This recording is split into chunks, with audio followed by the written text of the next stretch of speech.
Miarabantsika topilasy topovavy manjoy an-trano ny onjam-peo sy ny fahitalavitry ny MBS miaraka amin'ny radio Mata ao anatin'izao fandarina miara-manonja izao manitsaka ny volana vaovao tsika amin'ity volana septambra 2024 ity dikan'izay zany dia tsy manana afa-tsy volana telo zany sisy tsika de andao ny taona 2024 zany hoe ny oktobra, ny novambra ary ny desambra ary dia miraba ho an'ireo rehetra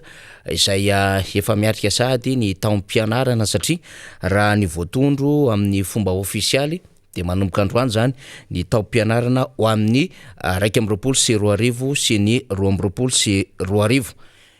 mikasika zay fianarana zay de eo ampiandrasana ny valim-panadinana baccalauréat ny zaza malagasy am'izao fotoana izao ny tany amin'ny faritany Tomasina teo aloha moa zany efa manangasanga hoe tokony efa hivaly zany de miandry ho any amin'ireo faritra rehetra tsika ho an'ireo fa nanalina ny fanadinana adina baccalauréat raha ny zava-misy am'izao fotoana izao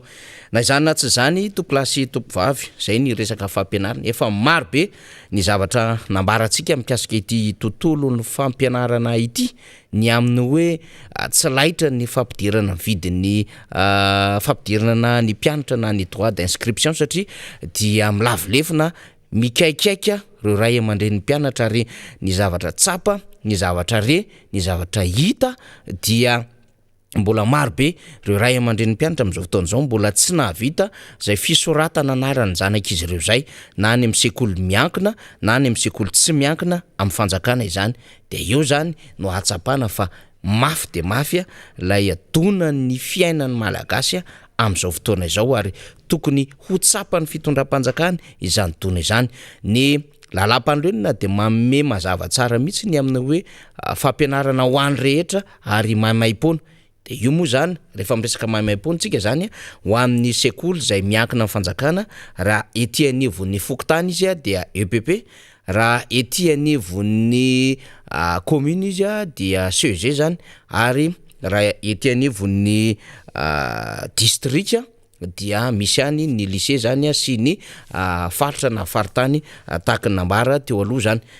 manintsika no mamerina kely an'izany tsy azany dia betsaka reo fitaraina reo ray aman-dren'ny mpianatra zay voaraintsika am'izao fotoana zao ny amin'ny hoe zay dia mbola tsy nahavita nanao an'izay inscription zay ny mahafinaritra aloha dia miezaka ataontsika hoe tonga de tsotritsika hoe mifampicomprendre ny malagasy miezaka mahatakatra zany hoe misy fahasahiranana tsy tanono zay lalovan'ny firenena am'izao fotoana zao kanefa mba manao ezaka reo ray aman-dren'ny mpianatra te ampianajanaka fa manao ezaka ihany koa re sekoly zany andray reo mpianatra zay handrato fahaizana ao anatin'izany sekoly zany dia zay le nitenentsika hoe mifampitsinjo ny ray aman-dren'ny mpianatra sy ny sekoly zay ny zavatra mbola mahafinaritra aloha am'izao fotoana zao de manalefaka ny amin'ny hoe eny ary mety tsy ho zaka ndray miaraka lay droit d'inscription fa mba miezaka kosa reo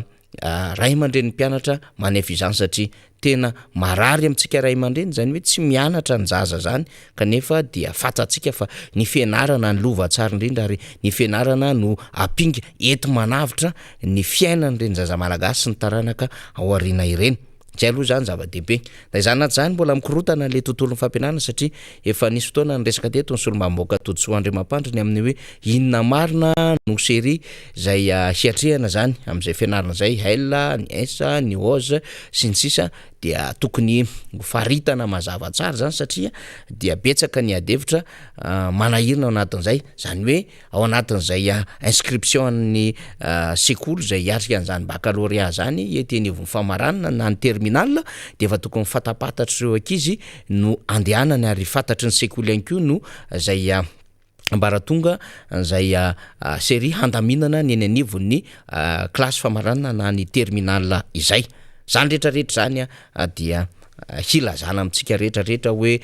mbola misy zavatra mandeha araka ny tokony izy eto am'izao fotoana izao fa dia io moa ny malagasy miezaka foana miaina amin'ny ambaratongam-piainana zay zakany miaina amin'ny fiainana andavanandro habitude sy routine arak'ilay mahazatra azy tsisy atao makivy zany fa miezaka moa tsika mivoaka anatin'izao situation zany ary zany no anjara biriky raisinay atao anatin'ny miara-manonja sy ny tontolo ny fanoherana dia mame zay fankahirezana sy risika hatrany ho an'ny voaka zany hoe mbola misy foana ny zavatra azo antenaina raha mbola eo ny fanoherana raha mbola eo ny miara-manonja raha mbola eo zany antoko tiaka Madagasikara izany zay miezaka manazava sy mitondra tsirim-panantenana ho an'ny vahoaka malagasy amin'ny akabeany ary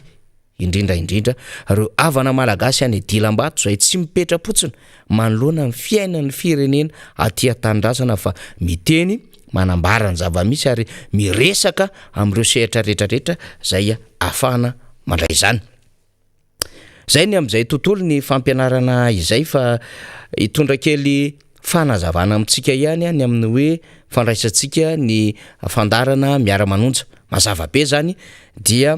ny fahitalavitra sy ny onjam-peo MBS no hanaovantsika ny fandrakofana zany ny sary sy ny feo ary miara manaparitaka an'izany ny onjam-peo ny Radio Mada FM 100.8 MHz zany amin'ny modulation de fréquence.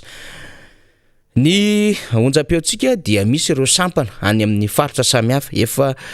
notononona teto zany tamin'ny vanim-potoana zay nanononana azy anoany amin'ny 420 any no andraisantsika n'zany onjam-peo ny MBS zany dia raha miresakitsika zany faritanyena teo aloha dia samy misy izany avokoa zany ny renivohim-paritany enina ho an'ny eto Madagasikara akoatriny hoe misy Antsirabe, misy any Manakara, misy any Antsohi, misy any Ambanja, misy any Sambava, misy any Nosobe, any amin'ny faritra rehetra maromaro dia ahitantsika an'izany onjam-peo ny MBS izany misy tsy voatonoko fa eny andalana eny de miresaka an'izay tsika ary dia ireny no manaparitaka an'izao fandarana zay raisintsika zao zay no azony reo distrika sy commune ny fanazavana hoe tsika eto amin'ny alalan'ity fandarana ity satria samy manana ny ora andefasany azy reo onjam-peo ireo zany ohatra zany ny maraina iny de miezaka mandefana ny atoantoandro iny ny antomasina ny amajanga de miezaka mandatsaka izany arivariva iny amin'ny efatroro iny ny sasany any amin'ny faritra ny avaratra any de mandefa izany ohatra any amin'ny fitorany samy manana ny lera andefasany azy reo onjam-peo zany fa ny zava-dehibe de hoe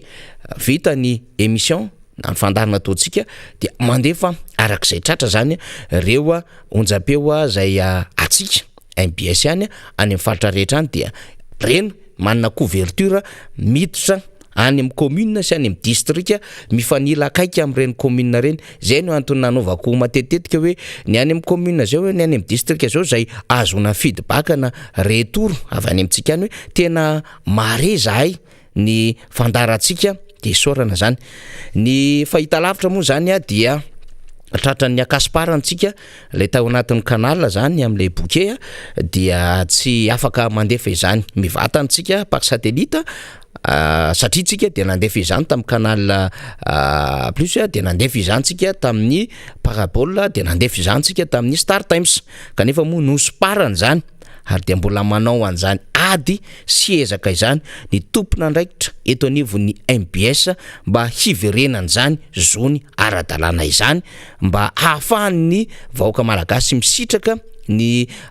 fahazona ny vaovao sy fahafantarana ny zava-misy amin'ny akabe misy satria tsy voatery ity fandarana ity ihany no ratovon'ny olona atao anatin'ny MBS fa misy fandarana maro be ao ny dinika ao ny sahilasy zao ao ny fandarana zay miresaka tontolo ny sakafo ao ny sakafom-panako amina resaka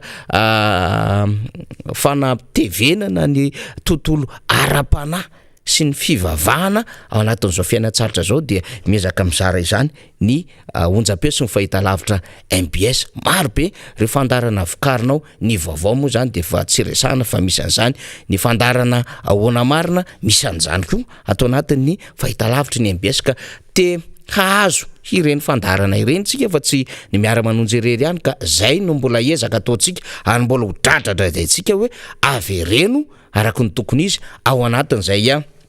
bika satelita zay a ny onjam-peo a ny fahitalavitra MBS zany a ho an'ny mpanaraka ny canal plus ny parabole sy ny Star Times zany faniritsika ary fangatahana lehibe zany a resantsika zany mitodika amin'ny fitondram-panjakana satria ry zareo moa no nanao an'izay a fanatsarana izay eo ihany koa ny resantsika de hoe ny enanivo ny réseaux sociaux zany amin'ny alalan'ny rehefa miresaka réseaux sociaux tsika dia marobe reo resana ao zany ny Facebook ao ny YouTube ao ny Twitter ao ny Snapchat ao ny Instagram sy ny Google Plus ao anatin'izany fa ny asantsika dia ny Facebook sy ny YouTube zany ka ho an'ireo zay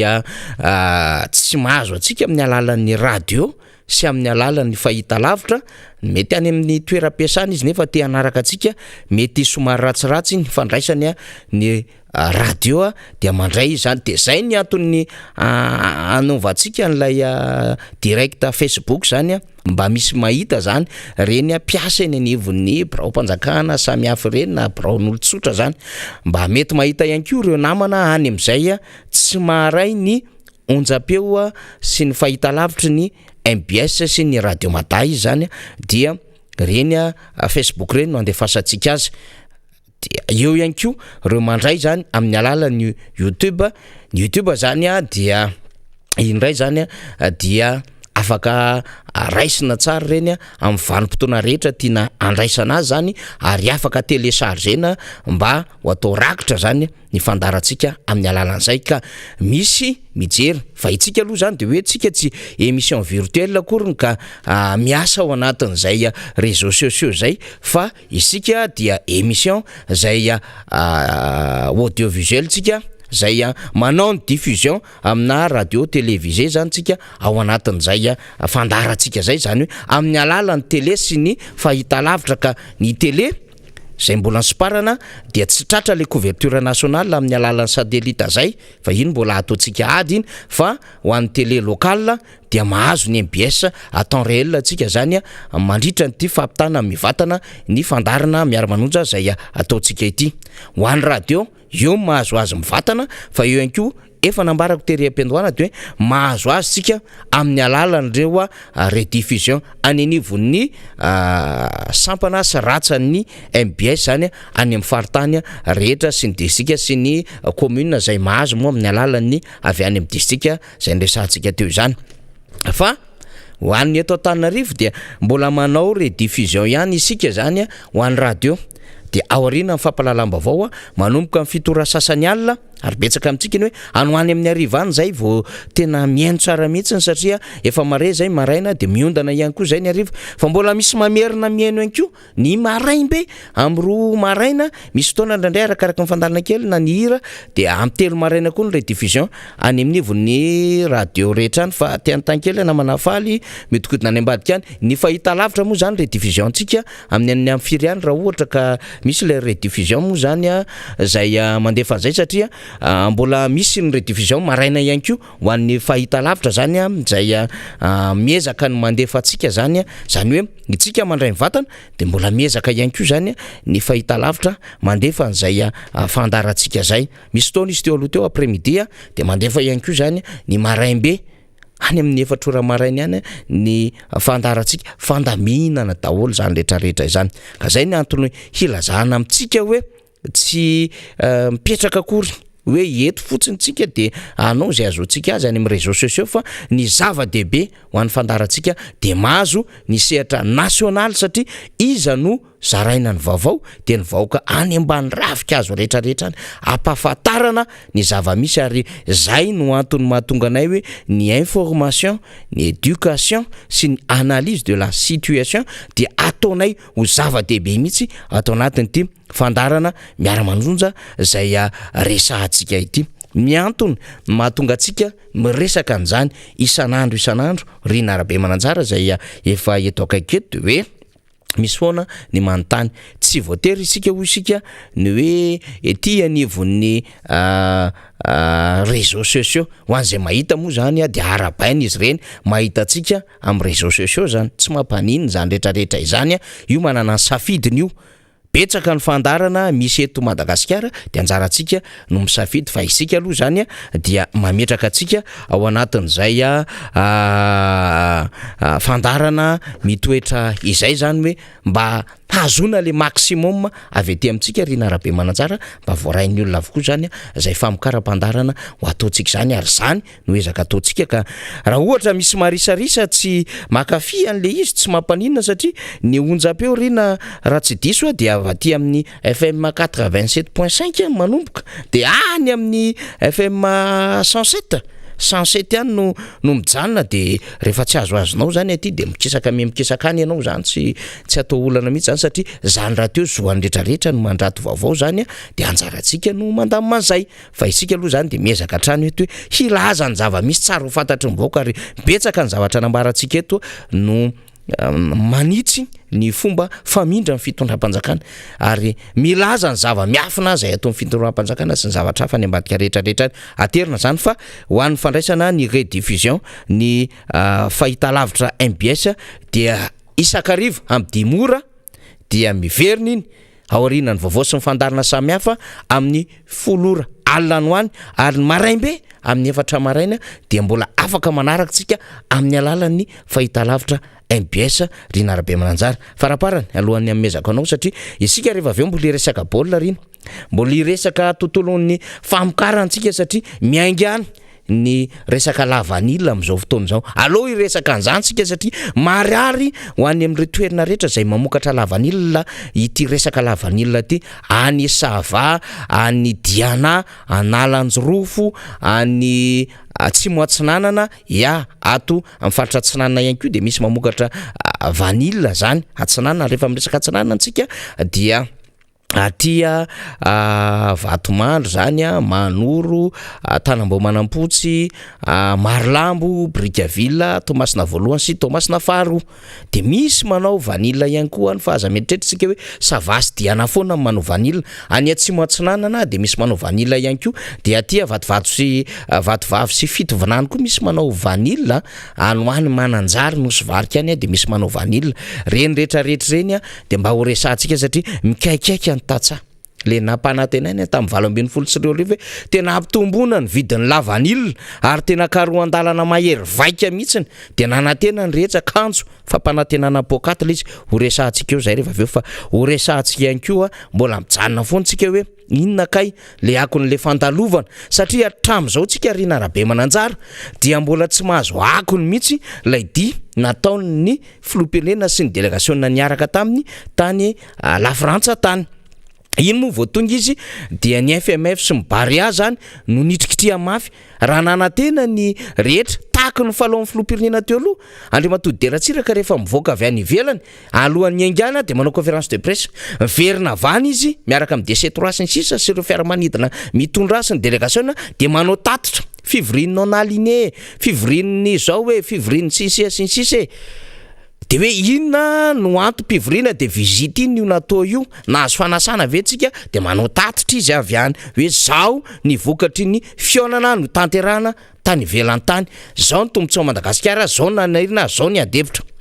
ohatra an'izany président Xavier Albert ary tsaroko tsara Rina Rabemananjara tamin'ny fitondran'ny président Xavier Albert rehefa miverina vany ivelany izy natanjaka be ny radiony fanoherana ny président Xavier Albert tamin'izany ny FM 100 MHz dia ny radio tsika avao dia nisy fandarina famakafakana isaky ny atoandro tamin'izany fa afaka niatrika ny président Xavier Albert ny mpanao gazety tamin'izany fotoanandro zany nametraka fanontaniana tamin'ny président Xavier Albert ny mpanao gazety tamin'izany radio tamin'izany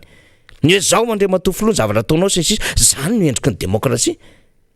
Andriamatoa Marakaravalomanina koa dia nanao an'izay alohan'ny andeha izy dia mazava tsara ny communication atao hoe ndeha hivoaka ny filoham-pirenena zao ny antony any ivelany ary dia reto ny délégation miaraka aminy ary andeha amin'ny fiaramanidiny fitondram-panjakana tamin'ny alalan'ny force one verina avy any izy dia manao valandresaka ho an'ny mpanao gazety hoe zao ny antom-pivoriana tany rehefa raisina eny amin'ny trano mihaja teny Ivato fomba ny filoham-pirenena fa ity tamin'ity fotoana ity tsika dia filoham-pirenena lasa mangingina miverina ndraindray mangingina fa ndray mieritreritsika hoe anao tatitra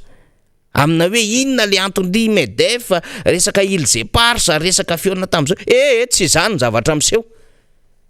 zavatra hafa no miseho ka ho resantsika izay rehefa avy eo satria tany amin'ny sehatra raisam-pirenena tany ivelany tany dia nanakoako ny dian'ny Madagasikara zany hoe inona ny zava-nisy taty dia mba ho resantsika farany rina alohan'ny tena amezako anao ny fitenenana dia amin'ny sabotsy zany fa 4 ny volana septambra no redynamisation ho an'ny commune Ambohimangakely ao amin'ny espace tia bypass no anatanterahana amin'izany manomboka amin'ny 2 ora tolakandro no anatanterahana izany dia ao anatin'izay ihany koa zany ny hanomezantsika kokoa ny raha Jérôme ny Anjevagara ny tena mpiondana antsika marobe moa zany ny ekipe zay miondana fa mba singantsika kely satria tena sady eny ampanovana ny asa eny izy no manao ny adidy amanandraikitra no milanja an'le radio kely dia rehefa tsy afaka kely ratsiratsy sary za le radio carte rina dia mandefa kely finday dia miaraka amin'ny écouteur mihaino atsika mihitsy ary rehefa avy mihaino dia manazava mba manao tatitra hoe zao ny vava misy ny vaovao ohatra zany ny fiainan'ny olona mihaino an'ity fandarantsika ity mba mifampizara zany le zavatra voarainy atao anatin'ny fandarana zany ny ho an'ny district Tsimondrano ao amin'ny commune Andoharamfotsy rehefa miresaka Andoharamfotsy zany tsika dia Belambanana Malavola Ambohimailala Volotara Mahabo sisisa ao anatin'ny Andoharamfotsy daholo zany resahana zany dia ao amin'ny espace exotique eny Mandrimena koa mbola anatin'ny Andoharamfotsy Mandrimena Andoharamfotsy no any atanterahana ny redynamisation amin'ny sabotsy amin'ny lahady indray fa 5 volana septambra zany hoe sabotsy any Ambohimangakely ho anavaradrano dia lahady 5 septambra ho an'ny district na Tsimondrano Prebidiany zany resantsika zany ary farany am'izay resaka redynamisation zay dia ny Rosoaloha indray zany rina arabe mananjara ny amin'ny boribory tamin'ny 4 raha ny eritreretana hoe amin'ny 1 volana septambra dia nanambara zany solombavam-bahoaka député zany Rambosalama Emilien zany araka ny tatitra voaray fa naroso ho antsika atao boribory tamin'ny 4 dia amin'ny herin'ny androany alarobia 9 volana septambra indray no manatanterahana ny fameloma masina tikotiko Madagasikara atao boribory tany 4 dia izany dia ho tanterahana amin'ny espace Gold Itoy izany etsy Anosy be voalohany zay zany ho antsika firaisana 4 tsy ny 1 volana septambra indray zany fa naroso 9 volana septambra alarobia ho andro voatazona ny lera amin'ny 2 ora sasany voatazona amin'ny 2 ora marimarina kokoa voatazona ihany koa ny toerana dia espace Gold Itoy zany zay etsy Anosy be voalohany miaraba rina iny ary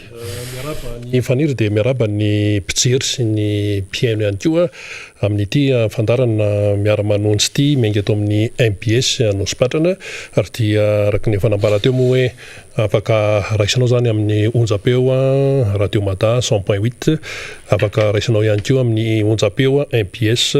FM 95.4 afaka rahanao amin'ny tambajotra tserasera maro samihafa izany fandarana miara-manonjy zany.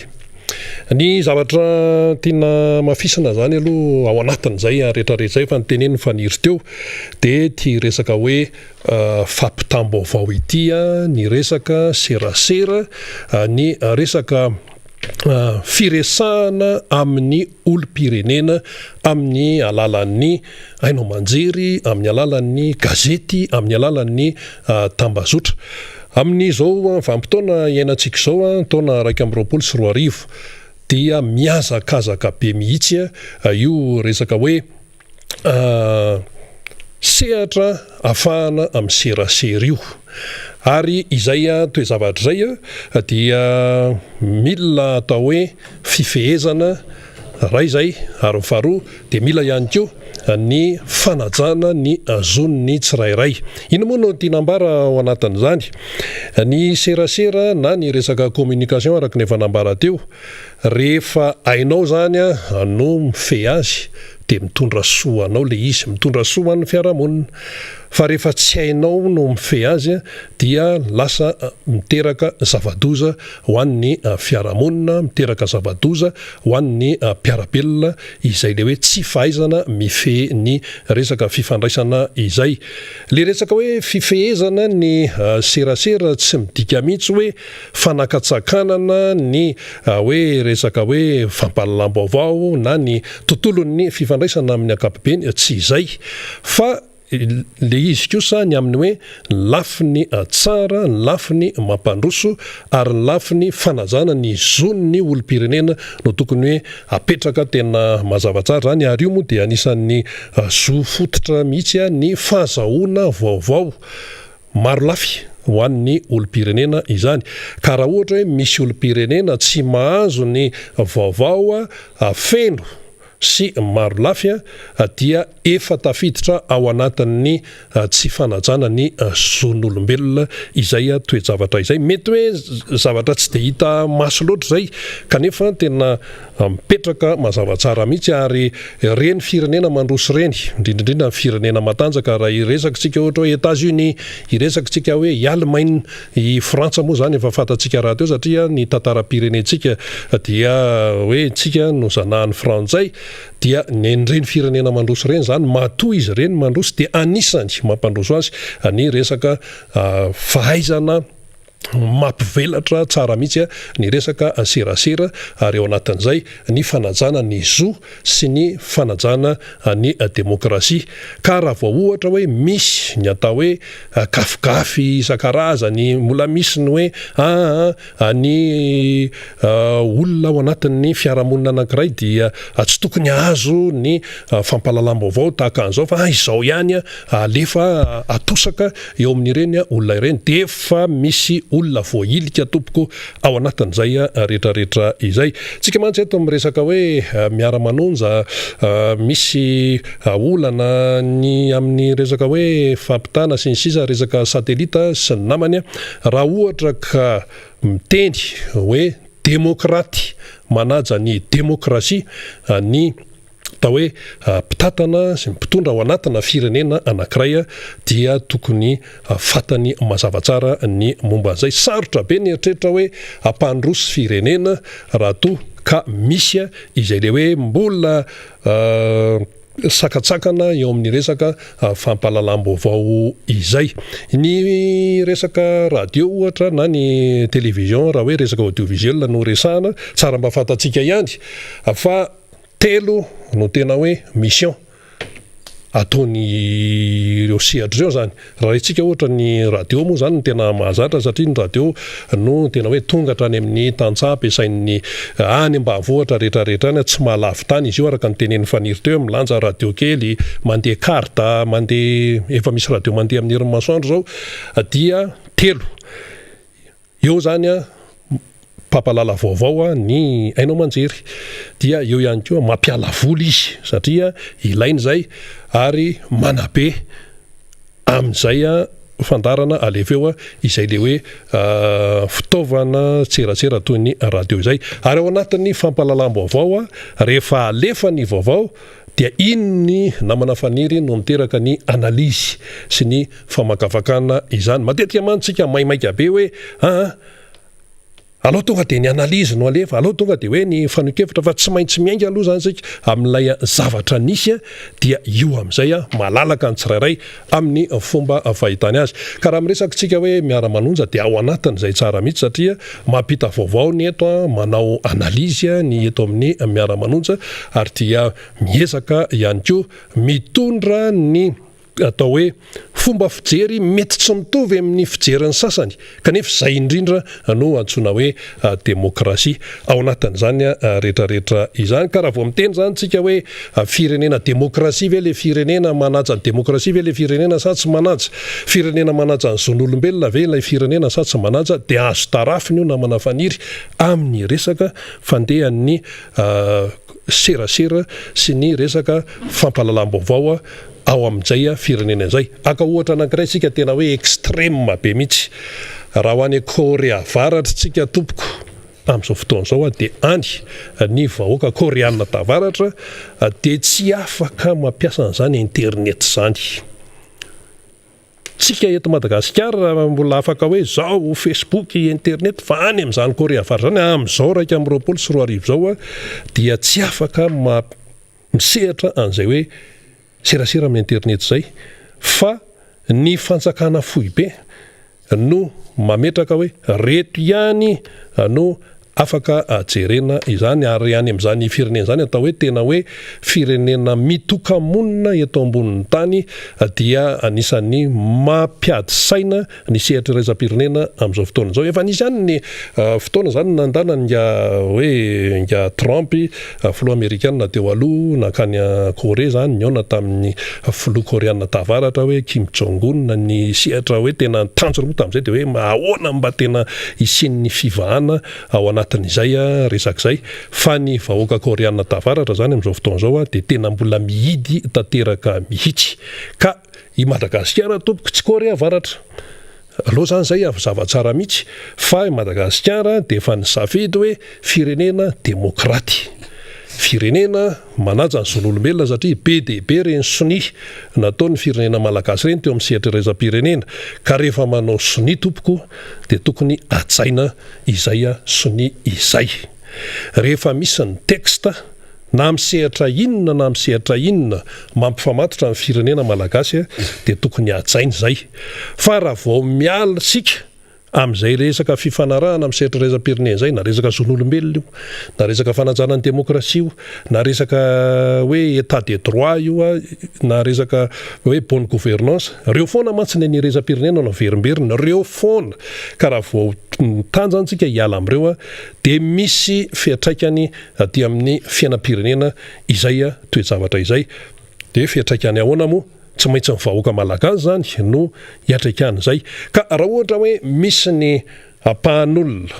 na misy ny fiarahamonina tsy mahazo ny vaovao zany araka ny tokony ho izy dia efa endrika atao hoe tsy fisian'ny fanajana ny zo amin'ny maha-olona izay satria ny fahazahoana vaovao ara-potoana sy ny fahazahoana ny vaovao marina sy mahitsy dia tena zo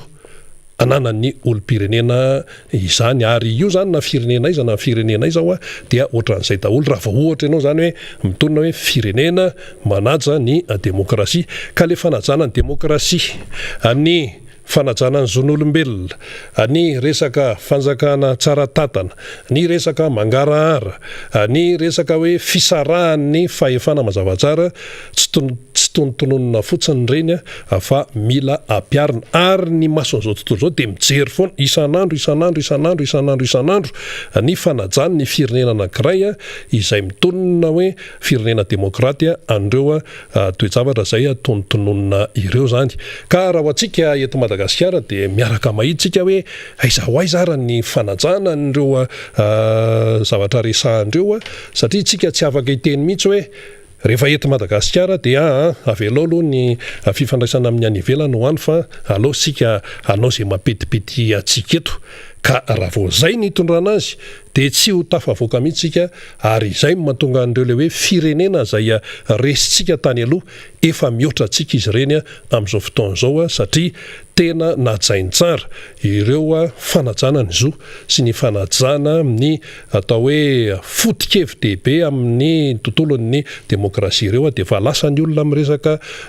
fampandrosoana ny fireneny fa lasany olona amin'ny resaka fampandrosoana ny toe-karena sy izay hoe amin'ny maha-olona amin'ny ankapobeny dia efa lasa lavitra anao i Madagasikara fa atsika eto dia mbola miodikodina eto raha vao misy zavatra kely dia fa sahirantsika satria eo ihany koa ilay hoe tsy fipetrahana intsony amin'ny antsona hoe maha-malagasy ny malagasy ny firenena mandroso dia manaja hatrany izy ny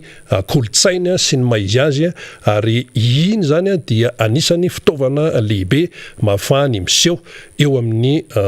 sehatry izao tontolo izao zany momban'izay raha izay ka dia ny malagasy aloha zany amin'izao fotoana izao dia mbola lavitra ny lalana aloha tsorona mihitsy hoe mbola lavitra be ny lalantsika amin'izay resaka izay fa io tsy vitany resaka hoe kitaitaitra eo satria mantsy ny zavatra hita amin'izao fotoan'izao namana faniry raha vao misy zavatra dia ohatra ny tsaingotsaingohana foana tsaingohana kely tsy voavaha tsara ny olana atsy dia hidirana indray ato dia tsy vita hatramin'ny farandray dia kitihana indray ny ato dia lasa tonga amin'ilay fiteniny manahirana hoe lasa raha-rahangasy ilay izy ny vita malagasy tsara fa raha vao hoe aty amin'ilay hoe raha-rahangasy dia manahirana be mieritreritra an'izay satria raha vao miteny an'izay dia ohatran'ny hoe zavatra tsy tonga volana zavatra kitoto fa aleo zany mba hanao zavatra matianina sy professionnel ao anatin'izay rehetrarehetra raha diantsika ny androso io tsy hoe rianina ihany ka dia rehefa misy fahombiazana dia atolaka aty amin'ny mpanohatra sy hoe izay hoe endrika fanoherana dia hoe mitady ny tsy hampandrosoana ny firenena ny tontolon'ny mpanohatra diso be zany satria ny mpanohatra dia tokony fitaovana entin'ny eo amin'ny fitondrana mba irosoana amin'ny tsaratsara kokoa satria samy tompony ity Madagasikara ity daholo zany na iza rehefa mitonina hoe malagasy dia samy tompony izay fa tsy hoe zay no eto zay zao ny eto dia anonareo aza misy miteny fa raha vao miteny tsikera dia hoe resaka hoe botolo sy ny sisa ny fanoherana botolo raha misy ny fanoherana botolo fantatreny ihany ary ny vahoaka malagasy anao mitsara hoe botolo ve zany sa tena mikatsaka ny tena hoe fampandrosoana ary tsy nipopotra ho azy any reny fitenenany reny le hoe tenenina foana ka anarina foana ka tsy hita ihany zay fandehany fa iny moa asakasak'izay tsy mieno asakasak'izay tsy mandray anyreny tsikera ireny raisin'ny sasany hoe zavatrafa mihitsy an'le tsikera raisin'ny sasany hoe tsy fitiavana ilay tsikera kanefa tsy izay mihitsy le izy tsisy ndeha andany fotoana amin'ny hoe zavatra tsy mahasoa ao anatin'izany rehetrarehetra izany efa tazanao ny solombavam-bahoaka fetra izay lany teny amin'ny boribory-tany fahadimy eto Antananarivo zany hiakatrehatra eo izy fa araka nefa nambara ny faniry teo mbola maromaro ny loha hevitra resahana zay le resaka serasera tsy maintsy nitenenina ihany faniry satria rehefa tsy araka ny tokony izy ny serasera sy ny fampitam-baovao dia misy zon'olombelona voahitsaka ao misy olona voahilika ao rehefa tsy mahazo ny vaovao araka ny tokony izy raha ohatra mitipitiana antsika azy hoe raha ny amin'ny tanan-dehibe zao eto Madagasikara dia mitosaka be mihitsy ny fampahalalam-baovao radio tele gazety internet Facebook sy ny sisa fa any ambanivohitra be any dia tsy mahazo an'izay dikan'izay ninninona tenentsika dia efa misy zo voahitsaka zany ao satria misy teratany malagasy tsy mba mahazo ny vaovao maro lafy izay tokony ho azo eny ary rena tena mazava be mihitsy ny fanazavana momba n'le lafitserasera zay satria mini mitondra an'ireny mba ho fantatry olona hoe ino ty zavatra ataontsika ty ary makaizy ty zavatra resahantsika ty satria misy zony vahoaka malagasy voalaza ny lalam-panorenana io ampiasaintsika io mba ahafantatra ny vaovao sy ny zava-misy ao anatin'ny fireneny ka zay koa moa na fitaovan-tseraseratsika dia mizara izany marina fa raha pitso ny lalao Rina Rabe Mananjara dia ho ny fitenenan'izay hoe tokony hanina fitoniana ny mpilalao tena tokony zay tokoa le izy Rina Rabe Mananjara saingy nisy adevitra nikitika an'izay raha izay tamin'ny Momaly resaka baolina indray zany resaka baolina io dia tsy maintsy miresaka an'izantsika satria na be adevitra zany raha izany nanomboka tamin'ny latsinainy toy Momaly zany resaka zany mbola adevitra be Rina Rabe Mananjara dia lasa nahazo aina le resaka satria tsy dia tokony ohatrin'ny io izy fa tokony efa nifantoka tany amin'ny Barea-tsika tany amin'le lalao fa nisy adevitra ninina ny créena teo tamin'le fahatongavan'le délégation nanotarehan'ny filoham-pirenena zay nanao valan-dresaka teny Ivato dia alohantsika nadevitra zany tsika aloha mbola miresaka satria mitohy le raha tsy nitohy manko le raha dia tsy nitohizantsika intsony le resaka fa dia hotsika hoe aleo aloha ilamany zany satria efa hiafika an'le lalao rapitso lalao zay somary tsy dia tena nahazatra antsika hatramin'izay fa lalao amin'ny andro alina nanantanterahana azy satria amin'ny fitora hariva efa manomboka miditra alina ihany zay no anatanterahana azy etsy mikanja ny Mahamasina zany de le regroupement koa moa zany a somary nanahirana kely ihany le regroupement satria efa telo andro maro samihafa no ny antony zay aloha moa de ataontsika an'izay no ny antony maro samihafa aloha atao teny mihaja ohatra zay hoe no ny antony maro samihafa efa tokony tonga teto ny bary hafa zany hoe niaran'ody moa zany tamin'ny filory zalahy de ny andihan-tsasany koa vao malo ny tonga zany tsy mampanino zany efa osika tsika tsara tso zany fa nlesantsika fotsiny amin'izy ity zany de hoe tonga teto reo a manam-pahaizana zany a reo a technician avy eo anivon'ny CAF ny confédération africaine ny football dia tonga teto omaly dia misy tale samihafa izy ao atalehan'ny compétition talehan'ny développement eo anivon'ny CAF ny talehan'ny resaka sûreté sy ny sécurité eo anivon'ny CAF dia nandeha nijery zany satria tsika moa zany vao nahavitany kianjan'ny Mahamasina de nandeha nijery hoe manahoana marina ny mombamomba ny tikianjy ity zany sady vanaovana lalao voalohany zany amin'ny raisam-pirenena satria nisy fotoana nanakana ny CAF na de président aza président Amady tam'izany dia tsy nametraka tombosiala tamin'le raha ty fa nisy fotoana nanasazina ny kianjantsika satria betabe ny adevitra nandeha tamin'izay de hoe tsy maintsy amboarina io de nanaksanana lalao tany ivelany tany de mbola mitoetra foana kehitriny ilay resaka kianja be ny Mahamasina io zany ka marobe moa zany efa zay ho resantsika eo rehefa aveo hoe samy nandray andraikitra ny karakaran'io daholo ny fitondrana mifandimby fa tamin'ity zany a namboarina le kianja be ny Mahamasina ny kianja be ny Mahamasina dia aloha tsorina amintsika fa anisan'ny fananany commune Antananarivo renivohitra zany kianja Mahamasina zany a ato anatin'ny faritra misy azy zany fa misy tatsoroka ihany miaraka amin'ny fitondram-panjakana ao anatin'izay lafin-javatra ohatran'izay mba tsara ho fantatsika ihany zany ka zany kianja ny Mahamasina zany a zay hanatanterahana lalao a satria efa vita izy io a dia tonga ny technician avy anivon'ny CAF zavatra roa zany nandrasana le technician eo anivon'ny CAF de hoe ahazo fahazon-dalana haradalana avy amin'ny sehatra faratampon'ny atia Afrika ve mikasika izay a kianja fahafahana mandray lalao iraisam-pirenena sy national zay de iny le homologation nandrasantsika zany ny homologation tsy maintsy misy visity eny amin'le toerana de zareo reo technician reo tsy mandeha rery fa miaraka amin'ny technician ny fédération dia efa misy zavatra maro araka le norme internationale no tsy dian'izy ireo an'ilay kianja zany mandeha izy zany mijery an'le tapis mijery ny gradin mijery ny tribune mijery ny vestiaire mijery ny rehetrarehetra sy ny sisa mijery ny manodidina sy ny sisa de amin'ny alalany zany rehetrarehetra zany no androny hoe mahazo homologation tsika iny aloha zany tsisy adevitra satria tokony azo homologation tsika satria 77 millions de dollars no vola nandaminana nanaovana lanina nanaovana an'io dikan'izay raha mbola tsy azo homologation am'izany 77 millions de dollars zany kosa aloha de fositsika hoe tena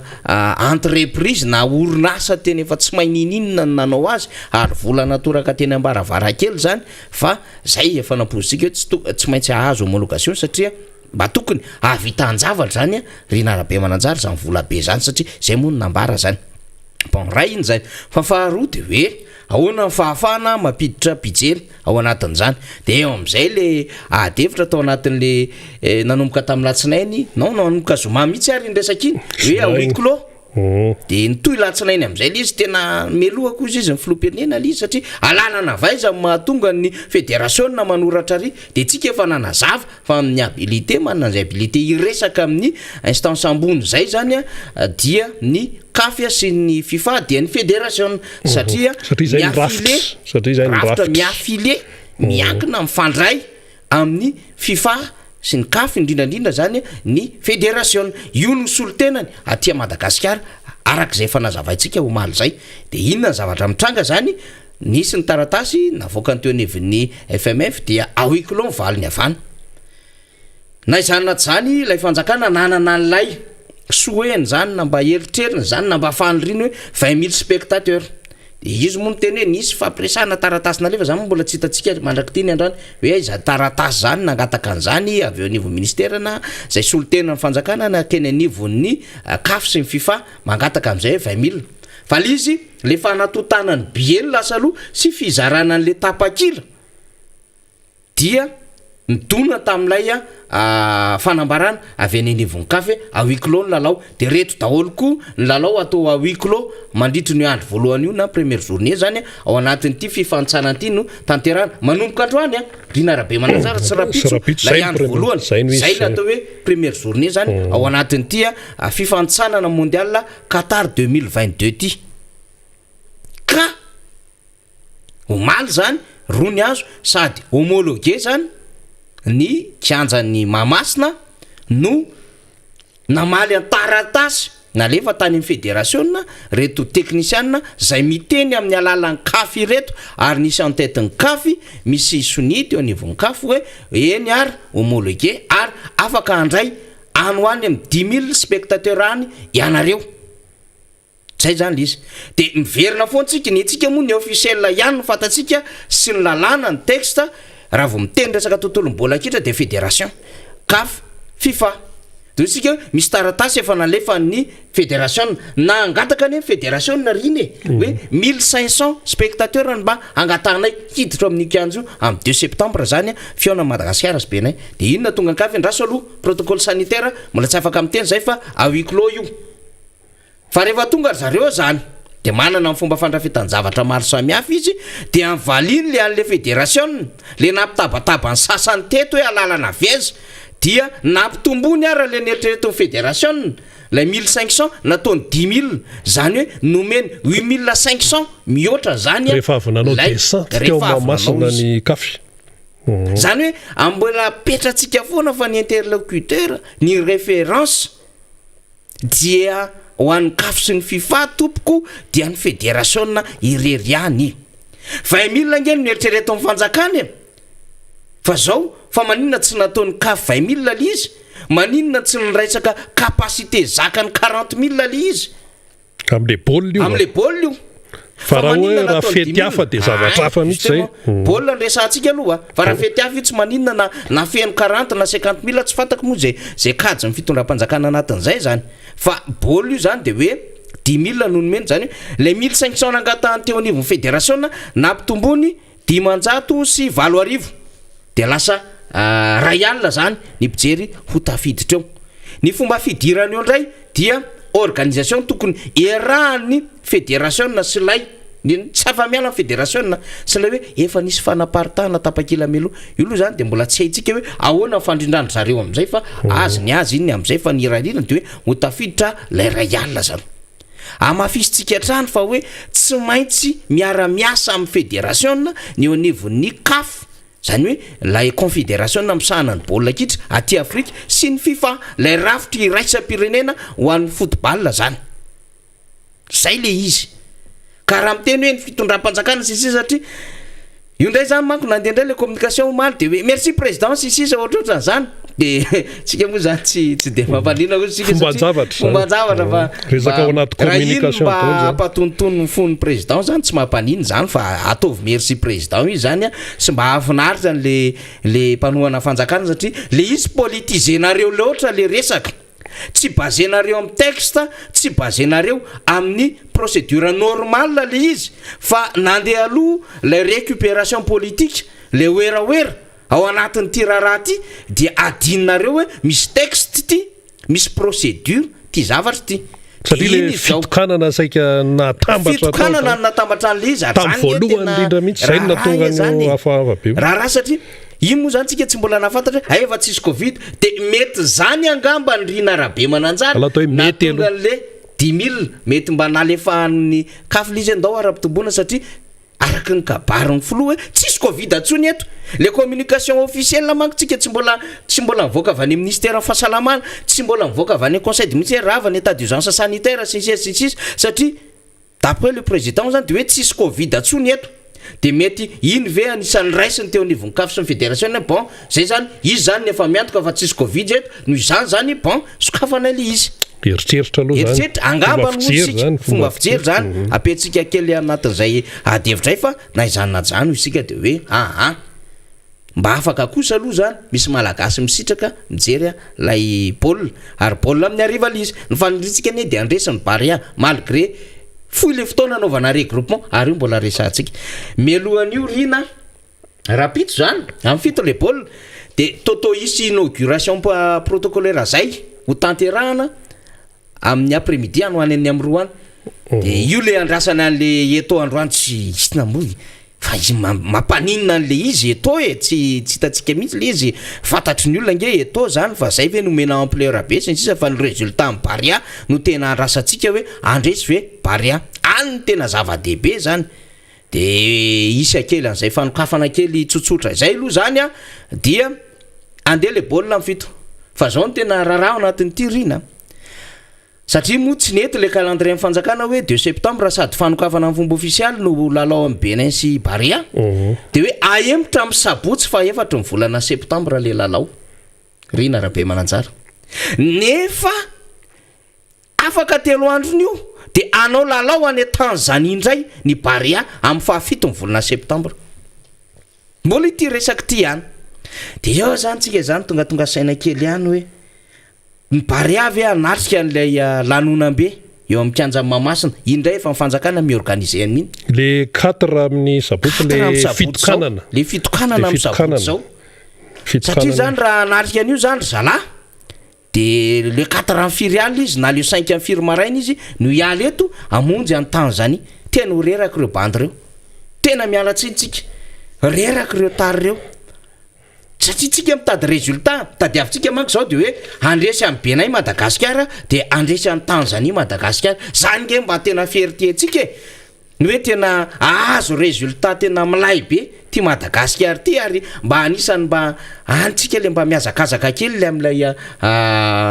hitan'ny sehatry iraisam-pirenena mandray anjara amin'ilay coupe du monde rina arabe mananjara nafinaritra be nge nahitatsika tamin'iny kanina iny le hoe misy efatra amin'ny 20 l'équipe sehatra tamin'izay kanina zay de mba esiny tantara mihitsy adray tao anaty daholo ka zay mba fafinaretatsika hoe tafa le Barea fa rehefa mijery an'le calendrier tsika satria mieritreritra hoe raha tokony izy manko zao vitiny 2 septembre zany rapitso alakamisy de tokony nanainga zoma reo tary reo zany ny Barea tsika zany de rehefa nanainga zoma ohatra izy de mba afaka se reposer kely izy tany amin'ny hôtel tany sy ny sisa satria misy fomba fiady ratsy ny afrikanina mihitsiny sahirano tsika amin'le resaka fiaramanidina de eo amin'le fiarakodiaka tsika de matory any amin'ny olany aéroport sy ny sisa de efa tratran'izany impirenetsika nandrandray koa lay toerana ndraisantsika zany tsy de lavirary fa ino moa zany efa tena napetraky ny teo anivon-kafy sy ny FIFA hoe tsy azo atao zany fomba fiady taloha zany de efa masika amin'izay ny FIFA zany sy ny kafy fa eo ny mahatonga antsika ihany hoe résultat tadiavintsika ngengany mba tsy ho reraka be ny Barea amin'ny 4 septembre zay mbola hiatrika lalao fahafito ny volana septembre any Tanzanie rina arabe mananjara tsetsatsetsatsa tsy aritra zany tompoko fa tsy misitona lakolosy akory fa zay le izy hoe ny zavatra rehetra de misy antony sy dikany daholo no atao io le fanambarana nataon'ny fédération tamin'ny alatsinainy après-midi izy iny hoe mahalala ny ataony reo tomponandraikitra anivon'ny fédération ary miasa ampitiavana manao zay ezaka rehetrarehetra de ny tantara no itsara hoy zareo io izy io hitantsika io ezaka niny atongavana zay ary zay natonga antsika omaly rina ny teny hoe fa iza moa no miteny fa tsy mandrosy tsy niasa le fédération fa korotanina n'le fédération ny tena marina fa atsika nafatatra tsara fa nanao ny ainy tsy ho zavatra ny za tena misaly misy tena ozy hoe nisy ezaka nataony rehetrarehetra teto nandalo daholo Peter Snidger nandalo daholo ry Vincent Rembrado nandalo daholo ry coach Moussa Jeremy Randrembololona Topoky Latso ry iza le entraîneur ny Adema iny Ro Augusta ry Raniry maro be rangano nitondra ezaka teto any coach nanao zay ainy tsy ho zavatra ny teo anivon'ny fédération na inona andresana fédération nanao ny ezaka mato mbola tafajoro io fédération sy io baolina kitratsika io mato misy miroborobo ny école de football eto Madagasikara nisy ezaka natao tany marina hoe tsy lavirary zato isan-jato satria tsy manana vola hiatrehana le fédération na logika zany raha malala amin'ny fahasaranany tsy mitovy amin'ny fédération na Marocain tsika na Tunisiana na ny Congolais na ny Afrika Atsimo tsy manana lela vola am'zany tsika ny Kaizer Chiefs fotsiny ara sy ny reo Espérance de Tunis reo manana lela vola ohatriny na club aray fa ny club eto amintsika inga manana zany tsika vita ny championnat national fa raha hiditra am'izay tsika am'le championnat zay aty Afrika na le ty amin'ny région misy atsika na Ocean Indienne na nasana am'zany rina de fa bloqué satria sahirana arabola le club mihitsy inga le problème le club mihitsy fa zao nanana fitiavana ny boakely mpanao baolina ary de zay mba tafita sy mba tian'izy de mba miezaka mikarakara de mba niezaka ihany koa le fédération rehefa miresaka fédération tsika dia ny ligue dia ny section zany zay le raha samba miezaka any amin'ny tandrifindreo ary mahatory eo section any amin'ny fotony rindra any amin'ny fotony zany ligue eo amin'ny faritra mahatory zany ligue roa amby roapolo eto Madagasikara misy section ty amin'ny district samy hafa dia zao raha mety lasa 3 amby roapolo satria le région vatovavy de mba misy dika zany ka zay zaraintsika rina arabe mananjara am'ty baolina kitra ty vavaka rangatsika mba ho tafa miparea ka io mo zay foana no tenentsika hoe rehefa manao zavatra indrindrindrindra misy fifamatorana amin'ny raisam-pirenena dia aleo arahana amin'ny atsipriany ny rafitra zay mipetraka sy ny hoe zavatra texte izay mipetraka fa raha miala amin'iny isika na resaka baolina io na resaka fiarah-miasa amin'ny sehatra raisam-pirenena io de mipetraka foana zay tsy afaka miala amin'izany mihitsy io zany tsy hoe Madagasikara rery fa tsika ane zao raha resaka baolina raha hoe aka fédération anankiray zao tsika amin'ny tany afrikana ohatra fotsiny zao hoe IBNay zao dia tsy maintsy isa ny lalao zany zao ionana any amin'ny tany béninois ihany koa arakarak'izay calendrier na hoe iona amin'ny Tanzanie zany zao tsika amin'ny herinandro de ny fédération na baolina kitra tanzaniana de tsy miala ihany koa ao anatin'izay texte sy ny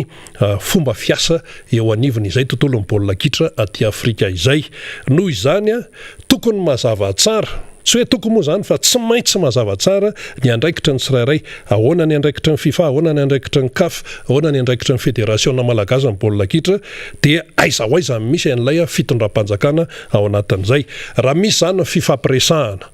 taratasy eo amin'ny tontolo ny baolina kitra dia ny CAF raha ty Afrika ny CAF sy ny FMF reo zany no mifandray amin'ny alalan'ny communication amin'ny alalan'ny serasera sy zay fandraisany eo de raha misy indray ny avy aty amin'ny FIFA de ohatra zay reo ilay sehatra fa raha vao misy zavatra avy aty ivelany zany te hitsofoka ao anatin'ilay izy de manjary miteraka an'izao zavatra rehetrarehetra izao ka izay le izy satria raha ity resaka teto amintsika ity zao eo le resaka fitokanana de eo le resaka baolina kitra iraisam-pirenena dia tany voalohany le izy natao tonga de hoe tena 2 septambra no anaovana zany de fa nisy calendrier mivoaka tany sinsisa kanefa le izy ny resaka fitokanana kianja zavatra hafa mihitsy ny resaka baolina izay ananany CAF fahefana sy ny FMF ary ny FIFA ary amin'ny tapiny ery zavatra hafa mihitsy zany zay organisation samy hafa raha ohatra ianao anao an'ilay fitokanana kianja dia atsika malagasy manokana zay tsisy hidirana baolina zay rehetrarehetra zay fa raha vohatra indray tsika hiditra amin'ilay hoe baolina de fa hiditra amin'izay ny CAF sy ny fampiarana ny texte rehetrarehetra amin'ny zay le hoe baolina iraisam-pirenena zay ary tsika rery no manao an'izany fa voafehany zay daholo ny tontolo ny baolina kitra raha tia Afrika zany no resahana noho izany raha hoe nahazo Royal zany afaka miditra ao amin'ny kianja io amin'ny rapitso zany amin'ny rapitso alakamisy Royal dia efizay zany no izy satria izay no napetraky ny CAF zany tamin'ny vaovao farany tsy tokony isy ndray mbola saritana ndray hoe ka zao de asina resaka politika ndray de netsika mantsy rehefa misy zavatra mitranga de asina resaka politika foana fa ity zany zao raha tena dinihana mazava tsara tsy tokony isy resaka politika mihitsy eo fa tena resaka teknika sy fanajana ny texte zay fotsiny FIFA CAF FMF andry zareo ary raha ohatra ane misy hoe zavatra tsy mety ataony ny eo anivon'ny FMF ary efa nisy zany tamin'ny tantara ny baolina kitra teto Madagasikara dia ny rafitra eo amboniny no manasazy fa tsy ny any ivelan'ny rafitra zany hoe tsy ny any ivelan'ny kafa tsy ny any ivelan'ny FIFA dia hitsofoka ka hoe ndeha anafay ny fédération anankiray zany raha raisika ny baolina kitra raha misy zavatra tsy mety raha hoe misy adalana ataony FMF ohatra dia ny kafa sy ny FIFA no mandray fanapahan-kevitra ary efa nisy hoe sazy io kianja mamasina io efa nisy sazy ary efa naverina teto foana zany tany aloha tany zany ka rehefa misy zavatra tsy mety dia ny rafitra reo ihany no mametraka zany ny sazy dia aka ohatra anankiray tena hoe mibaribary sika fatatsika tsara zany nga Michel Platini zany fatatsika tsara zany nga Jeb Blatter zany fa i Platini ane de tratrany sazy noho izay hoe magoy izay nataony tao amin'ny UEFA fatatsika tsara ny UEFA fédération européenne baolina kitra i Jeb Blatter teratany Suisse dia ohatran'izay ihany koa no nazo azy tantara fangano fanjakana frantsay no niditra taminy hoe fanambarana mihitsy raso aloha averiko tsara fanga fanjakana frantsay tompoko tamin'io raharaha izay nanasaziana amin'ny Platini io niditra mihitsy tsy niditra mihitsy ny fanjakana frantsay tamin'io fanasaziana nga Michel Platini io tamin'ny fotoanandro fa ny fédération frantsay baolina kitra no eo dia io zany ny eo ambony amin'ny rafitra dia ny UEFA dia ny eo ambony ny UEFA ny FIFA zay le izy raha misy zany zavatra tsy nety nataony ny teo anivony zay le ohatra hoe ny teratany anankiray zany teo anivony UEFA io mitazana andraikitra ambony tsy inona i Platini zany tamin'ireny fotoana ireny tsy niditra mihitsy ny fanjakana frantsay fa fédération frantsay ihany koa raha tamin'izay ohatrany tsy afaka niditra koa satria le izy taty amin'ny UEFA taty dikan'izay zany ny olona mazava tsara mihitsy hoe atreto ny andraikitry ny anina atreto ny andraikitry ranina sy ny andraikitry ny izay voalaza ao anatin'izay noho izany anaovantsika conclusion tsotsotra fotsiny an'iny raha iny nisy iny resaka wawawa resaka hoe Madagasikara sy Benin baolina rapitso fantoka amin'ny baolina isika menakavy ao an-tamoso amin'ny Barea sika nisy ny wawawa zany dia efa nazava tsara zany zay hoe zao no fipetrany dia lesona daholo zany reny ary io tsy hoe mbola mijanona eo amin'ny Madagasikara sy Benin mbola maromaro tompoko ny lalao ho atao amin'ny Barea engany ka tsy hisy tsony ny resaka ohatran'izao fa ireo joueur reo dia ny tompontsoan'ny Madagasikara no arovany zay zany mahavory eo dia mitehaka tsika tsy mahavory eo dia isika miaraka ao anatin'izay ihany koa fa sao dia ndray hoe misy tsy fahombiazana dia hoe ahilika hoe ihany io ihany tsy tokony soloina ny Eric Rabesandratana ny entraîneur fa tokony zao tsika mantsy rehefa misy zavatra negatif dia maika mihitsy ametsiny hoe ihanana fa rehefa ohatra tsika hoe mahavita zavatra kely tsika navitany io dia zay tsy tokony hipetraka zay fa dia atao aloha zany zay hoe anoanana an'ireo Barea ninninona zavatra an'seho teto dia any malagasy izay Barea zay ohatra n'ireny fifaninanana ny velan'ny iraisam-pireneny reny nisy mpihira zao teratany malagasy nanao fifaninana tsy teneniko tamina fifaninanana avoleta tany andafy tany nahazo larana voalohany tehaka daholy mseoseo daholo hoe zao fa raha vao nisy tsy fahombiazana ohatra amina dia fa eo tsika hoe aka le izy zao mahay miresaka dolika izay angamba no entotsika amin'tinana an'iny faniry ivadiantsika amina lafikevitra hafan'ray zavatra kely fotsiny raisiko amin'izay fotsiny rina zany alohan'ny ilan'izay satria anao fitokanana zany amin'ny sabotsy zay manko le izy dia le fitokanana zany tena hoe mipopoka be misy tsy mampaniny zany satria zay moa zany lay hoe mba eritreritry ny fanjakana hoe navita zavatra ohatran'izao tsika nisy koa sy fanamboarana terrain tany Sénégal tany Tanzanie tany na firenena samihafa sy ny sisa zany dia mba manao zany tsika satria nisy an'izay olana zay zany tsika tamin'ny lafin'ny kianja fa tenentsika fotsiny rina dia hoe ny continuité de l'état misy foana io sy ny fanatsarana zay le resantsika hoe rehefa misy zavatra tsy mety dia anjara ny fitondram-panjakana mikarika vahaolana satria asan-davanandro ny fitondram-panjakana zany ohatra andraisitsika zany hoe raha ny isam-ponina tany amin'ny 770 dia tany amin'ny ataontsika 12 millions dia niakatra kely misy miteny 16 millions d'habitants tantsika tamin'izany 12 tapitrisa zao zany tsika efa firifiry taona teoriana dia tafiakatra any amin'ny 420 tapitrisa no antsika moa zany le RGP asany Instat mba handrasantsika hoe tena ny voasoratra fa mbola be deabe tsy manana copie tompoko dia any hoano ny 420 tapitrisa no any dikan'izay zany ny infrastructure dia efa mitaky infrastructure ho amin'ny 420 tapitrisa dia ny infrastructure resantsika zany ohatra zany ny resaka CSB2 dia efa fantatsika zany tsy maintsy manamboatra CSB2 ny fanjakana tsy maintsy manatsara ny EPP ny fanjakana satria misy ankizy mpianatra ao tsy maintsy manamboatra lalana ny fitondram-panjakana na mikojakoja lalana zany asan-davanandro ny fitondram-panjakana zany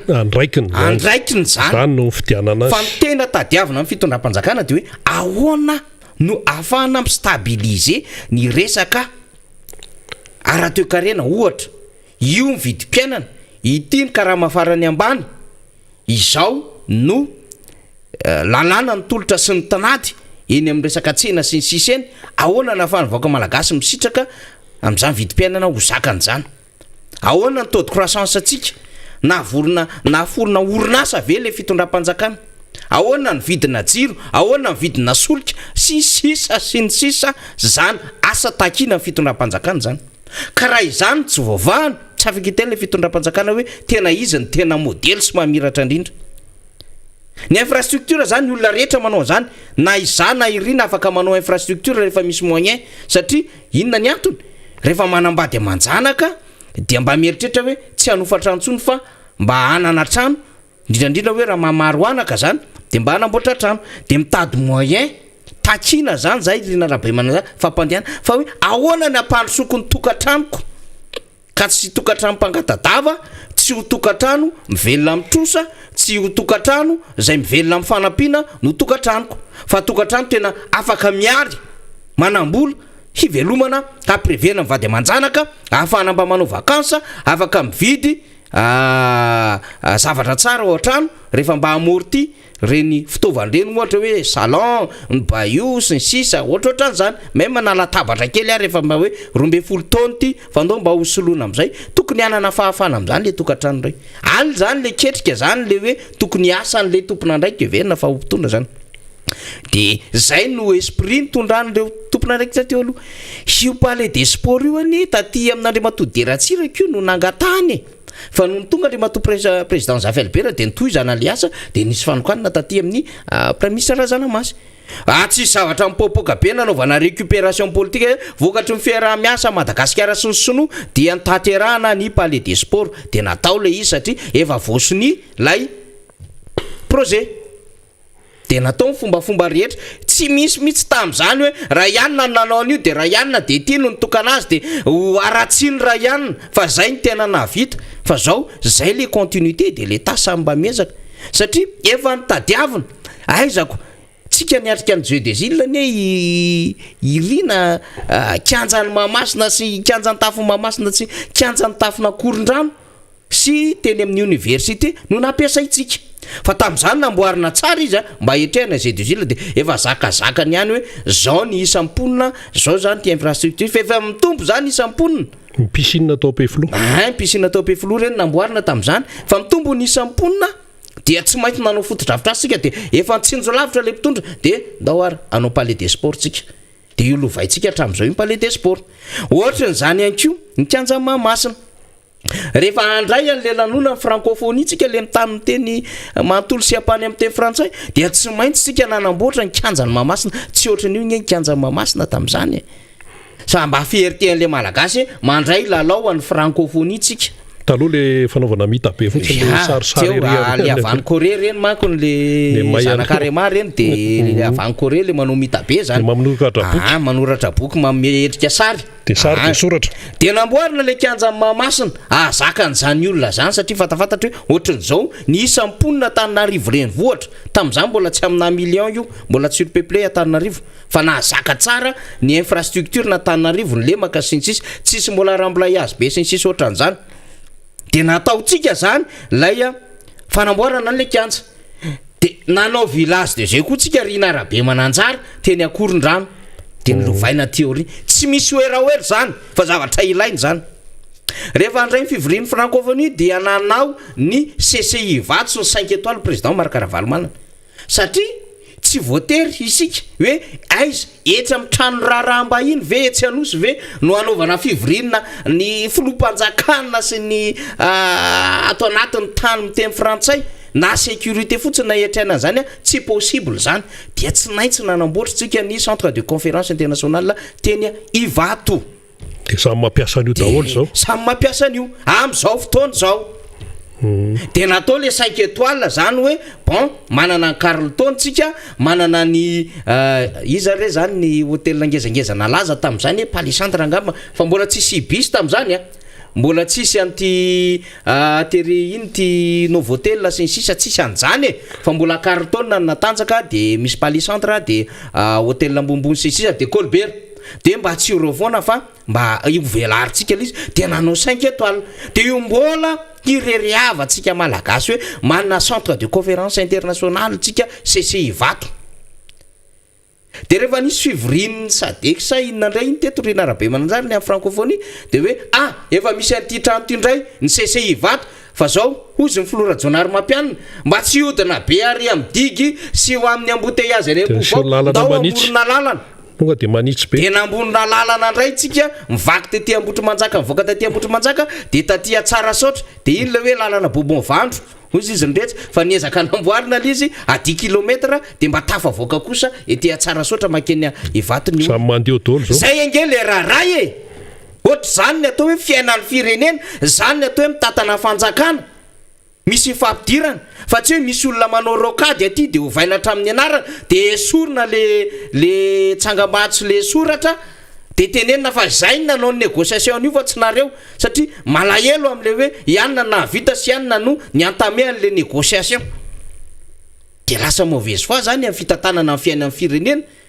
zay le tenentsika efa manomboka manitatra tanàntsika de tsy maintsy nanao boulevard de Tokyo président Marc Ravalomanana sy boulevard de l'Europe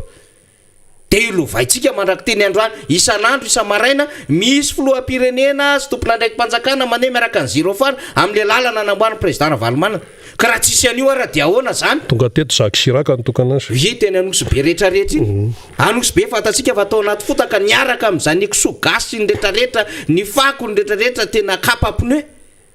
zay hoa le izy mitsinjo lava ka tsika zany raha hoe misy resaka kianja ohatran'izao tsy zany tena hoe tsy maintsy hoe ioeraoera foana zany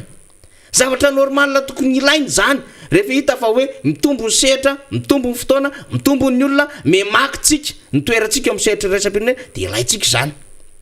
fa indraindray le fieverina sasany tsisy nininina misy teto nandritry ny 90 taona nandritry ny zao fa izay ihany mahavita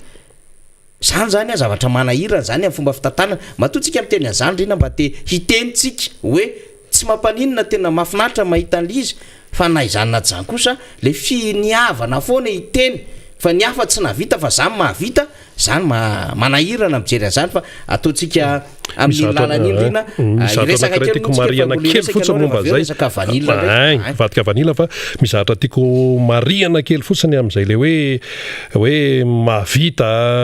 rianina mahavita zay mahavita rianina tsy navita ny tena foto-kevitra tena tokony hipetraka ane de zao hoe rehefa manao zavatra zany ohatra hoe raha isika zany ny fitondram-panjakana amin'ny fandimby namana faniry dia ny mpitazana ny taranaka teoriana ny vahoaka malagasy no mamenoty anjarany zany no miteny hoe na vity ihany na ohatr'izao zany fa tsy anao zany no ohatrany hoe ohatrany hoe midoka teny hoe zany tena enjana zany tena navita an'izao zany tena navita an'izao ary zay le hoe fiderana teny zay tsy toetsaina malagasy izay eo amin'ny resaka hoe fahendrena malagasy fa ny amin'ny fahendrena malagasy aran'ny mifanohatra ny contraire no izy dia ny fanetretena fa ny olona izay mitazana no mamea bravo ho an'ny izay olona nanao zany ny publika ny olo-pirenena ray manontolo no mame bravo hoe navita an'izao sy ohatran'izay fa raha ohatra ianao zany no hoe ohatrany hoe mideratena na ohatrany hoe midokadoka teny eo dia tsy dia fahendrena malagasy loatra izay toetsaina izay fa hitan'ny olona foana ianao misoratena tao voatango hitan'ny olona foana ianao rehefa nanao hita foana io tsy azo hoe ovavany zany io ny sese hivato dia io izy io ny lalana dia io izy io ny palais des sports dia io izy io zany zao ny kanja mamasina dia io izy io hitan'ny olona foana io fa tsy misy tokony ilazana hoe zany tena enjana na hoe rianina tsy nanao na ohatran'izay fa anjaran'ny malagasy sy ny taranaka aty aoriana no mijery ny zavatra izay amin'izy zany raha iverina ary tsika trany amin'ny hoe fanjanahantany ny fanjanahantany iny dia nisy ny lafiratsiny fa nisy ihany koa ny atao hoe lafitsarany raha tena tao fijery mahitsy fijery scientifique zany teneniny zany fa tsy resaka fihetseham-po fa zao indray misy tezitra indray ny sasany hoe koa zany fa iza zao no tsy migioka tompontsoa amin'ireo tonelina anankiroa eto Antananarivo ireo zao raha reo fotsiny raisina ohatra dia tamin'ny vanim-potoana ny fanjanahantany marina fa maro ny enana fotao marina fa nisy ny atao hoe tsy fanandevozana moa zany fa atao hoe fanjanahana mivantana mihitsy fa ho an'ny mpandinika tantara eny amin'ny université dia mianatra an'izany mahafantatra an'izany hoe ny vanim-potoana ny fanjanahantany dia misy ihany koa ny soazainy hoentana ho an'ny taranaka tateoriana na raha toa araka hoe tsy nisy intsony ny afere vaovao izay nandavahana an'ireo ary mbola misy sary any tonelina ambady sy tonelina zao raha tsisy angareo tonelindreo tsy iodina be ary ambadika ianao vao tonga ny gasy toetsain'ny kristianina ihany koa izay hoe mba mahaiza manetry teny zay fa raha vao ity le resaka hoe vao mizatra dia ndeha izy fijery mahitsy zany hoe efa ahitana taratra ny atao hoe faiblesse na fahalemena izay le hoe mizesta isaky ny zay ary anisany tsy mampandroso zay fa ny olona zay mahavita zavatra dia ny taranaka faramandimby no mitsara sy mijery hoe ay ohatra Madagasikara fa zay olona nametraka tantara ratsy ihany koa dia misy soratra tompoko ao anatin'izany tantaran'ny Madagasikara izany indray misy ao anatin'ny fiainana hoe miezaka manova ny tantara fa ny marina foana zay no teneniny président Marc Ravalomanana hoe sahy milaza marina ary io marina io tsy azo ovany io fa mipoitra ny 2002 inatra ny tantara mba ho fantatry ny taranaka faramandimby fa eo koa misy ny hoe manoratra tantara diso mba hiarovany ny tombontsoany mba hanakonany ny zavatra tsy nety sy ny adalàna nataony teto amin'ny firenena raha iresaka ny Allemagne zao tsika ohatra deuxième guerre mondiale dia mazava tsara mihitsy fa tsy voakoka mihitsy izany hoe famonon'olona zay nataony ry Hitler zany ary ny fianakaviany zany Hitler zany raha tateoriana tena misy miezaka hoe ovany ty anarany ty fa tena ohatrany tsy mety ty satria mipetraka foana le anarana mipetraka foana ka raha vao ny anaranao zany hoe ranona nanao an'izao teto amin'ny firenena dia ny taranany aneriana ihany koa dia sahirana ao anatin'izay rehetrarehetra izay tsy tsetratsetsa tsy maintsy no tenenina izay fa dia efa tazako eto ny solombavambahoaka fetra zany ary dia izy indray ihany koa no hitondra ny famakafakana sy ny lohahevitra izay Yasina amin'ny fanazavana zany ao anatin'izay rehetrarehetra izay tsy maintsy resaka ihany koa ny resaka tiako Madagasikara sy ny tontolo ny fanoherana miarabanao député fetra miarabanao namana rina dia miaraba toraka zany koa ny mpanaraka sy ireo izay rehetra manaraka am'izao fandarana miara-manonjy eto amin'ny 5 teboka efatra MBS sy ny radio Mada zato teboka valo. Ao anatin'izany ihany koa no anaovana ny kopakopa-tanana ho an'ny boborotany fahadimy manokana aloha ary ny fisaorana fakatelemana ireo namana rehetra tonga maro tamin'ny fiaonana izay natao teny amin'ny lycée Miarantsoa tamin'iny herinandro lasa iny tafiditra ao anaty ireo dynamisation. Tao anatin'izany ihany koa no anaovana kopa-tanana ireo namana rehetra izay any amin'ny faritra any manerana ny Madagasikara na namana na tsy namana na olon-tsotra ka mba naraka an'izao fandarana izao. Eto izahay tsy sanatria tsikera be fahatany fa hitondra ny angom-baovao, hitondra atao hoe tsikera hoentina manatsara ny fiainan'ny vahoaka malagasy amin'ny ankapobeny. Anomboako ny ataoko hoe fanehoan-kevitra ny anio dia voalohany indrindra aloha ao ny raharaha izay mahakasika ny atao hoe ministeran'ny arenan-kibon'ny tany fampizaram-baovao ary fangataham-panazavana amin'Andriamatoa Prime Ministre sy ny ministry ny arenan-kibon'ny tany satria nisany manana n'izany arenan-kibon'ny tany zany tokony hitondra fampandrosoana ho an'ity firenena ity Madagasikara ity. Ny zava-mitranga nefa dia mampiahy ihany satria misy ny atao hoe fanapara-pahefana sy ny kinafinafina ataon'ireo tompona ndraiky mpanjakana isatsokajiny eny tonga hatramin'ny ministra izany. Ny zava-misy dia tany amin'ny faritra Haute-Matiatra iny tamin'ny taona 2014 dia misy mpandraharaha ao anatin'ny fitrandrahana arenan-kibon'ny tany Toromalinina. Nanana ny laza amin'izany olona izany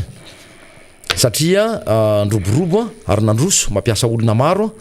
amin'ny fitrandrahana n'izany Toromalinina izany. Misy ny le atao hoe kalitao ambony na atao hoe gemme, misy ihany koa ireo atonontonony salantsalany na atao hoe semi gemme. Dia ny zavatra hita araky ny angom-baovao, ny zavatra fantatra sy renay araky nampitaina taty aminay dia nisy ny fotoana nandrahany ny tompona ndraiky mpanjakana ministra tamin'izany fotoana satria efa tsy amin'ny toerany intsony moa zany ministra izany. Dia nandrahana police des mines anao ny fanaraha-maso fitsirihana ny maharadalàna na tsy maharadalàna zany fitrandrahana tanterahany olona io. Aradalàna zany satria fomba fanao satria mila mandray anjara na ny mpandraharaha na ny vahoaka manontolo ao anatin'ny resaka hoe fandoava-ketra sy mila manana zany taratasy ara-panjakana ahafahana mitrandraka izany. Ny zava-misy anefa dia voapirofo faradalàna zany olona izany ara-ketra. Ara-dalàna izy manoloana rehetra ny taratasy takin'ny fanjakana ahafahana miroso amin'izany fitrandrahana izany. Ny olana dia nisy attaché de presse ny zany ministra teo aloha izany no tonga nitarika ny délégation nanao an'izany atao hoe fitsirihana na fanamarinana dia niraofina ny vatony zany mpandraharaha izany. Ary rehefa niraofina teo anatrehany zandary dia nanentina niakatra nakaty Antananarivo. Eto no mipetraka ny fanontaniana todika amin'Andriamatoa Prime Ministre izay manao ny intérim ny ministry ny arenan-kibon'ny tany. Andriamatoa Prime Ministre zoanay ary adidinay fisolombavambahoaka no manara-maso ny asanareo mpanatanteraka ary ray amin'izany izao hitodianay any aminao zao amma mpisolo-toerana vonjimaika miandraikitra an'izany ministerany arenan-kibon'ny tany zany. Voalohany dia tsy ara-dalàna aloha ny fomba nangalana ny vaton'lay mpandraharaha. Tsy vitany hoe tsy ara-dalàna fa na eno siosio ka zay no angatahanay fanazavana tsy milaza izay hoe marina ny voalazanay fa ny mitaky aminao sy mangataka aminao fanazavana manao hoe aiza zany vaton'ny mpandraharaha nalainareo tany fianaratsoa tany amin'ny faritry matsiatra ambony izany amin'izao fotoana zao. Satria ny ahian'ilay mpandraharaha sy ny mpandraharaha hafa namana dia hoe ry zareo moa zany fa tenako tsy ao anatin'izany fandraharahana arenan-kibon'ny tany zany nakaiza satria nisy ny vato izay nalefa ny Andriamatoa ministra teo aloha nakany ivelany tatitra avany amin'ny service ny ladoany izany etiko eo izany. Dia nitaky ny Prime Ministre sy ny ministre ny vola fitantaram-bola tamin'izany fotoana hoe tokony anaovana déclaration izany fanondranana izany. Dia zao ny valitenin'Andriamatoa ministra hoe départemanta kio ka tsy sabajabahanareo zay ny valy tenin'andriamato ministra ka zay no tiana eo am'fisina sy mba antanina anao andriamato prime ministre hoe nisy ve izany marina ve izany de ny manaraka ndraiky io dia ny rehefa misy ny atao hoe fanagejana na saisie atao amina entana toy ireny dia tokony misy voaray atsoratra izany rehetrarehetra izany le atao hoe objet saisie zany misy taratasy déclaration sy ny rehetrarehetra dia raha ny rehetra manao sini hoe nisy marina zany izy zany rehefa nanao pasao ianao andriamato prime ministre hitanao tao anatiny zany atota taratasy zany ve ny fisiny zany vato izany raha ohatra ka nogejaina marina zany vato zany zay ny fanontaniana apetraka amin'ny tompona raiky mpanjakana amin'izao fotoana zao ny tia natongavana ihany koa dia mampalahelo le mpandraraha malagasy ny filoam-pirenena nandeha nakany ivelany tondra délégationna maro fampidinika mpandraraha frantsay moa indrindrandrindra sy ireo avy amin'ny tany miteny frantsay ny eto atoerana tsy atsafina ampahoriana anaovana fanapara-pahefana nefa ny hafa ny ivelany atsony ary izy ny manaradia azy amin'izany ny délégationna mandrafitra n'izany délégationna miaradia amin'ny filoam-pirenena zany fa ireo mpandraraha zay efa fatadazo raha mpanjakana tariana andriamatoandro rajoelona izany lasa ny serasera ny BDB efa ny tenina ombieny teto izany ny eritreritra tsiny zao fitondram-panjakana izao fa ny serasera dia ampitantanana raha-pirenena sy raha-panjakana ary ny eritreritra ihany koa izy noho ny tsy fitiavana sy fankalana samy politika no atao mety misy ny tsikera mety mahavaivay ny sasany rehefa mbola tsy tonga hatramin'ny teny ratsy sy manopa na mandainga da tsokony tsy mbola isy ny sakana ianao any amin'ny firenena nisy ny teny demokrasia zany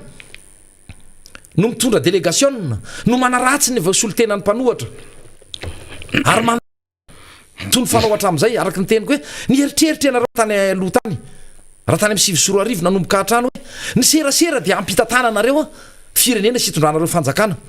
ny fatorany lelanareo ianareo tsy misy zavatra mandeha eto amin'le firenena ny eritreritra ny vahoaka malagasy fa mahay ianareo na izahay ara izahay avy aty anivon'ny fanoherana izay aty anivon'ny tiako madagasikara sy ny RMDM de tena naiky mihitsy fa ianareo de tena mahafely serasera aika akenda ny nasesiky ny tananareo ihany ianareo kenda ny vomanga nasesiky ny tananareo de izao no olana hitan'izao tontolo zao ny olona rehetra ny falerasera taminareo tany hitan'izao tontolo zao ny atao hoe fety be nataonareo tany ny crevety lazaina fa misy sakafo malagasy tany Porte Dauphine tany ty raha nanasa ireo mpandraraha ireo sy tompona ndraiky mpanjakana avy ao anivon'ny fitondrana frantsay sy ny prime ministre ivoirianina ianao andriamato filoha dia sakafo be mihitsy tany akaiky ny 16e tany le quartier tena anisan'ny tena tarana hoe milay ozy izy ny fitenin'ny tanora de anandany vola ndray ianareo de ny sehoseho ndray ianareo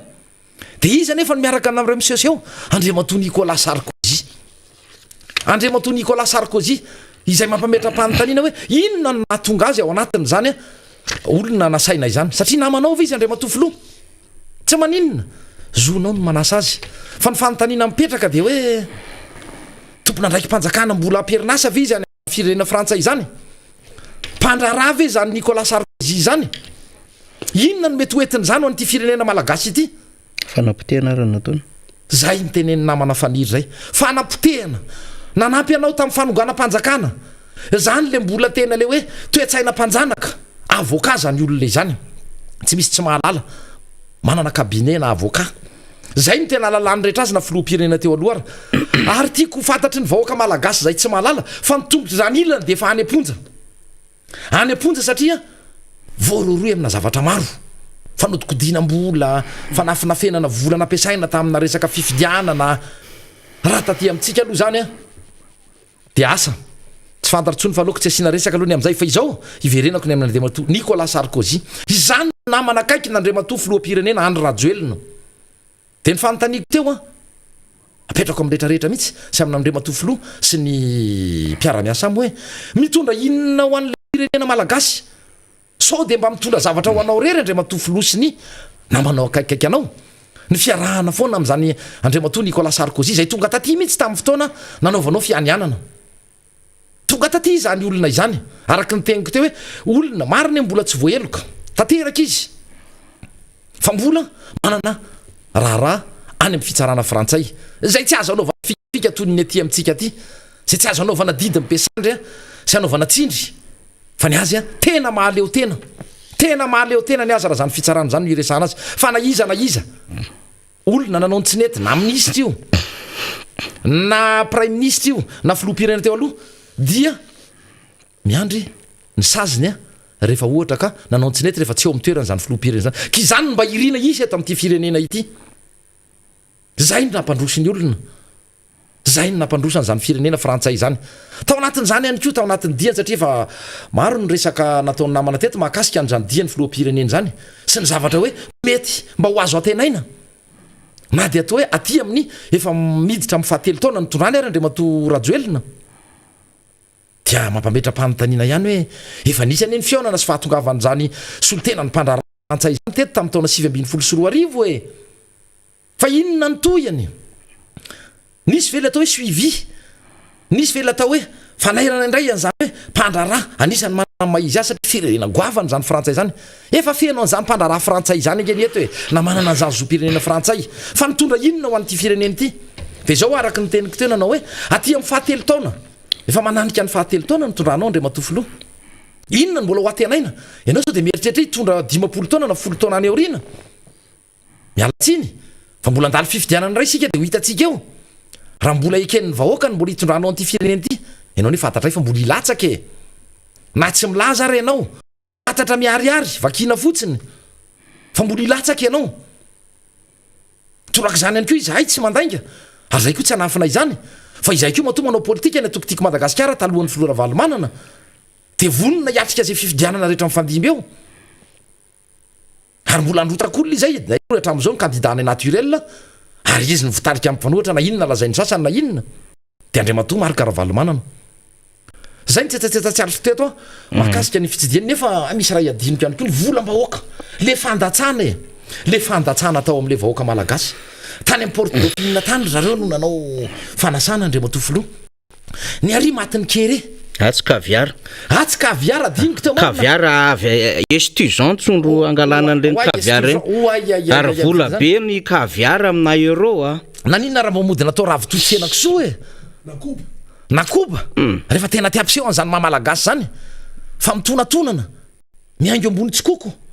tena tsy mahalala n'le tena fahorin'le malagasy madio ivelany ohatran'le tramfasana endrika ivelany zay le teniko teo serasera ny eritreretina hitondrana nyty fitondra ny raharaha-mpanjakana sy ny raharaha-pirenena teny vahoaka ny tena mihinany tsy fihinany azotsika teneniny zany ka efa nyteneniny zany de zay indrindra teny teto foana fa zareo mpanjakana ho avy any mihitsy any fa nga vitavita mora amin'ny vavy oatra zany ity nga tranopody izy ity ka atao amin'ny vavy e na tranokalaka atao amin'ny mialatsiny fa milite mahay valomanana mialatsiny fa non valiny ka izany zavatra zany a anisany tena hoe anamboako ty fanaisako anjara fitenenana teto amin'ity plateau miara-manonjy ity namana faniry asa misy anam-pina zay mihitsy satria lizy manko rehefa tena dinianany député fitra zany de hoe inona moa zany tena zay teny ampiandohan'ny fandarana zay Sirina Rabe Mananjara de ny teny mihitsy hoe ny tena le tatitra le di mihitsy ny nandrasantsika zany tahaka ny fanao ny filoham-pirenena rehetra fa tsy zay ny zavatra nitranga fa version fotsiny le fédération fa raha raina ny résultat tany Frantsa nandritry ny herinandro nitondrana délégation zany mbola takina hoe aiza ny fandaniam-bola natao tamin'iny déplacement natao tany Frantsa iny zay fionana no karakara Medef tamin'ny rencontre ny entrepreneur francophone ilaitsika zany mahafantatra an'izay satria nisy artiste tonga tany nisy lanona natao tamin'ny toeran'ny ambasady nisy fisakafoanana natao resantsika zao Porte Dauphine oui tsy morany zany kaviara zany hoe trondra avy amina estudiant apotrotrondro estudiant angalana zany ary ny fomba fitehirizana an'izany vola be tadiaviny tseny raisam-pirenena zany marina fa hoe avy aty Madagasikara fa hiditra mpianatra kanefa any ianao de mitera tena any amin'ny firenena frantsay zany takitsika ny fandianana ohatran'ireny dia misy le PDM misy le indemnité hatram'izay de ohatran'ny 300 à 350 dollars député fetra mbola voatazona ave zany iza tamin'ireo délégation ireo nentina tany atrampano gazety no nahazo an'izany ny organisation be da be natao tany ny resaka frais d'hôtel sy ny sisa ilaintsika ny mahafantatra an'izany satria zany le politika na austérité na hoe fitsitsina fa raha iverenantsika le izy de hotsika hoe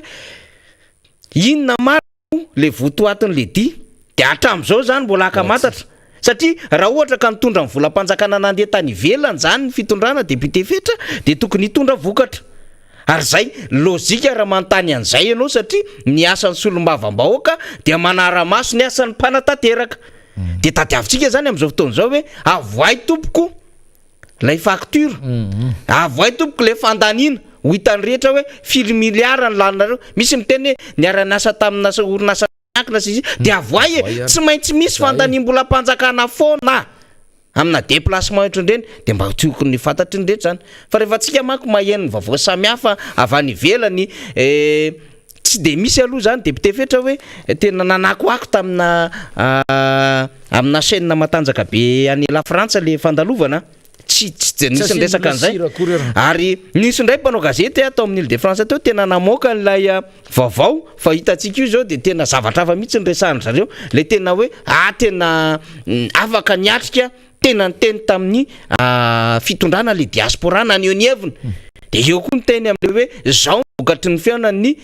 Emmanuel Macron sy le flou mandenge zany any amin'ny gazety rehetra any gazety frantsay de rehefa diniatsika zany le izy ary tsika tamin'ny latsinay misy tsika de nandefa n'lay valandresaka miresaka Îles et Pars Emmanuel Macron miresaka lava be momba le Îles et Pars ny filohantsika zara fa miresaka amina seconda vitsivitsy député fetra de izy tsy mahavita miteny am'le hoe miteny voalohany monsieur Emmanuel Macron ny amin'ny hoe nefa tsy araka le resahany Emmanuel Macron nge atao depuis 2019 aya projet anao consultation mikasika lay hoe atao réserve naturelle ho frantsay lay Îles et Pars ary nandefasan'izy ireo tafita théorie ary tonga tany mihitsy ara diplomatique misy dikany ny déplacement nataon'ny Emmanuel Macron iny tany amin'ny Îles et Pars tany Andonavady ny teny izy ary nisy andehanana taty Île Glorieuse hoe ici c'est la France de nefa izy mody miteny hoe anao commission mixte de le président tsika zany tsy afaka miteny hoe enina ny teninao teo monsieur le président fa zao de mbola miteny foana hoe restitution suivant ny résolution des Nations Unies tamin'ny 12 décembre 1979 zay nge raha tokony izy de mba falifaly le vaoka fa rehefa mijery zany resaka MEDEF sy ny rencontre ny entrepreneur francophone resaka fiaona tamin'ny diaspora iny navoakatsika fa tonga de nisy teny mihitsy tao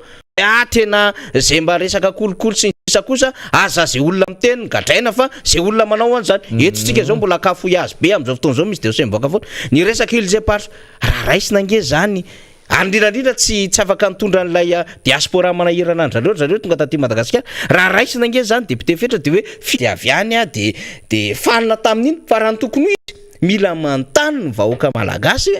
ahoana ny vokatry ny dia satria fandanim-bola mpanjakana reny député fetra zany de mahatonga antsika foana mampiakatra feo amina zavatra ohatran'izany hoe le fitantanana firenena tsy ohatr' zany tsy mandehandeha ho any fotsiny le fitantanana firenena zay nge ny atahoranareo an'le miara-manonjy satria mamaky batsilana amina lafan-javatra ohatran'izay mariny zany faniry ary raha izany taty zany rehefa mivoaka ny filoham-pirenena ary tsy ny filoham-pirenena fa misy délégation na mafonja mihitsy niaraka taminy tsy izay ny tokony angataka fa obligation anao adidinao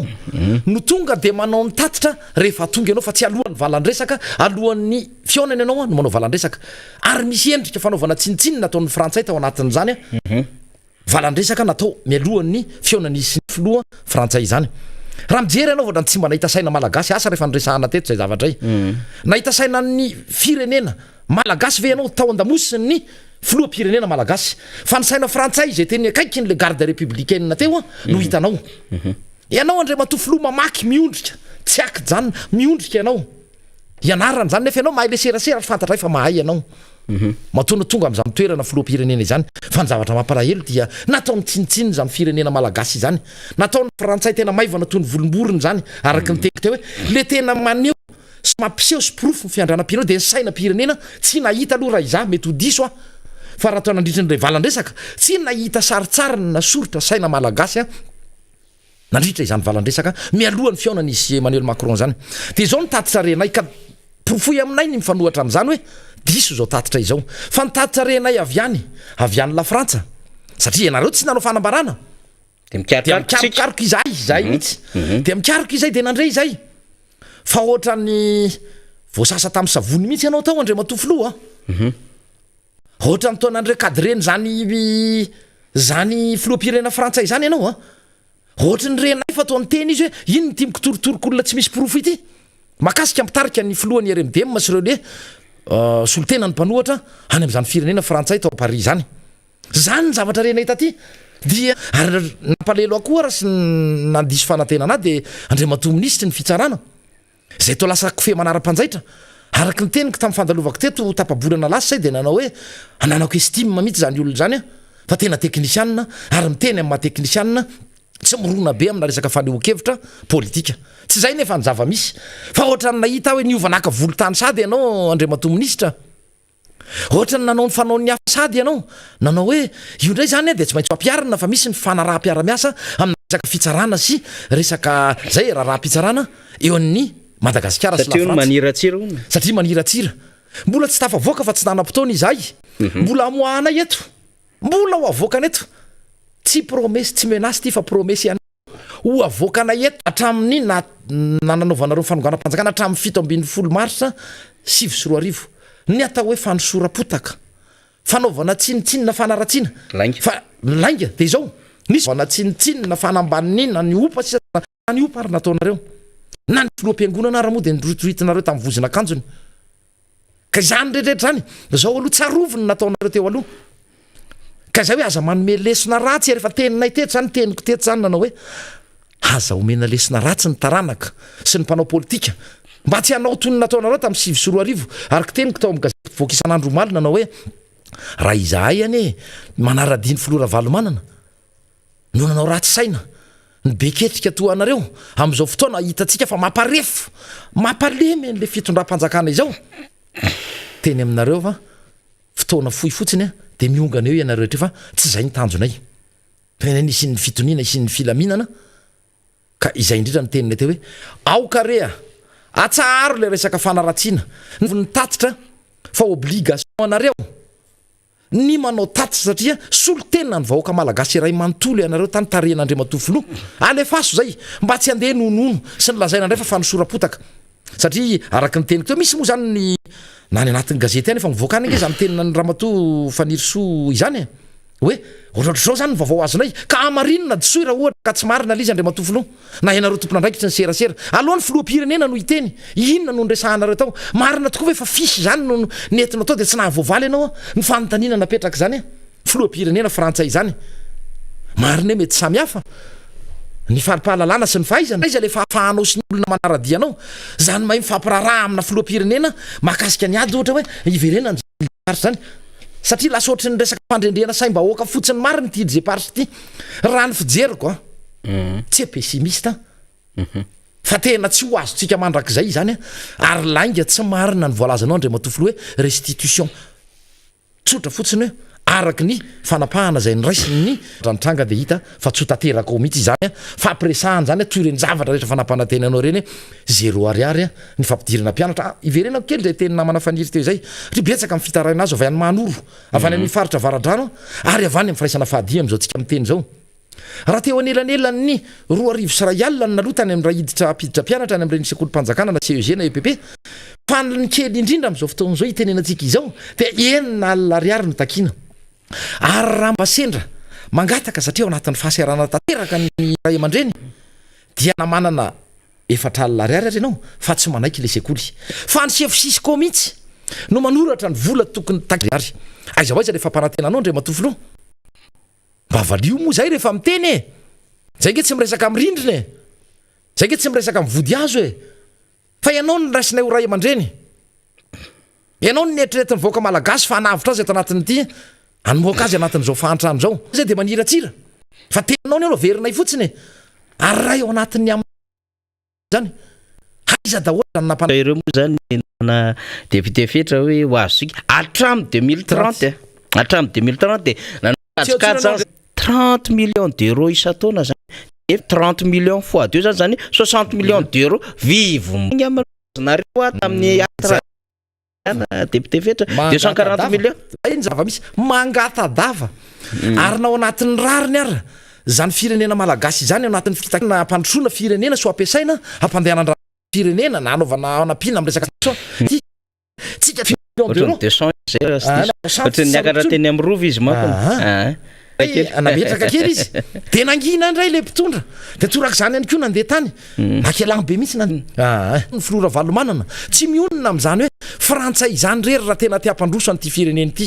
fa ao ny amerikanina ao ny allemanina ao ny norvégiana taren'andriamatoandry rajoelina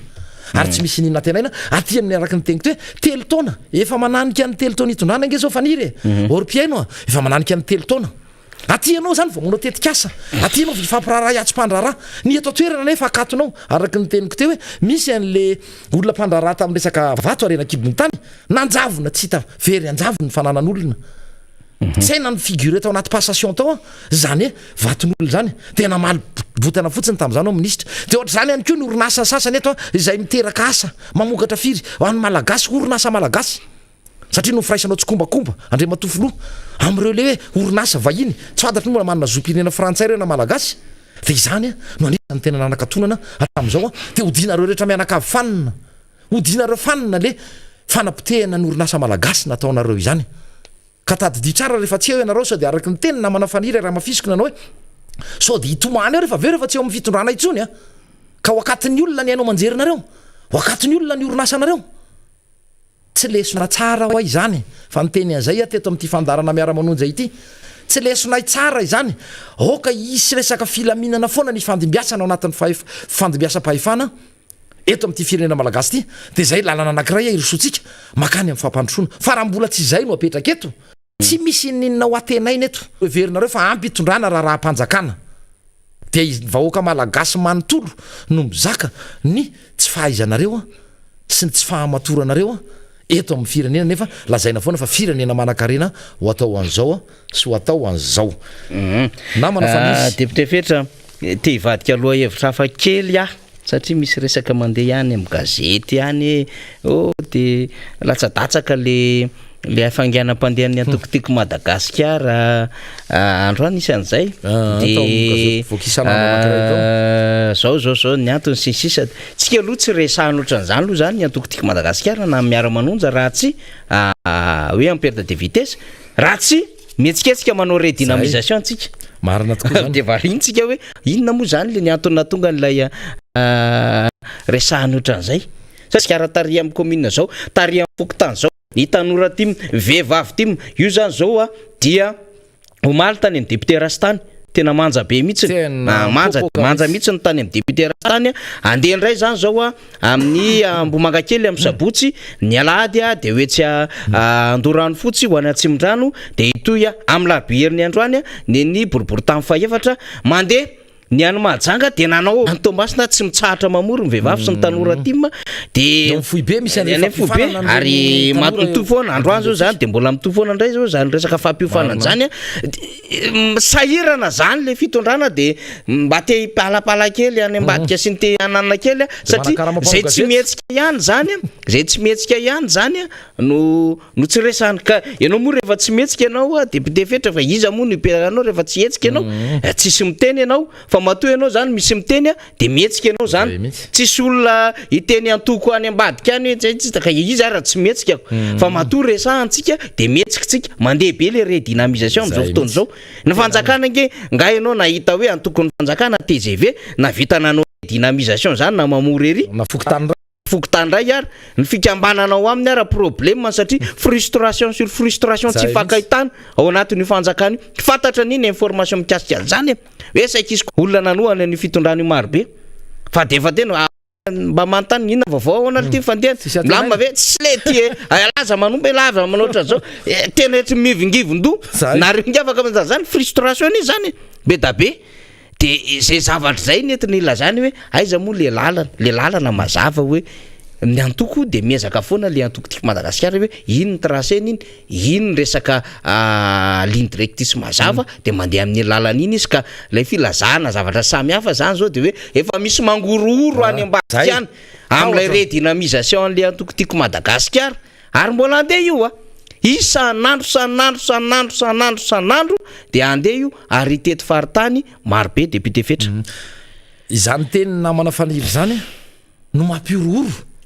andreo olona atao hoe mpanarady vovonana mandrafitra n'zany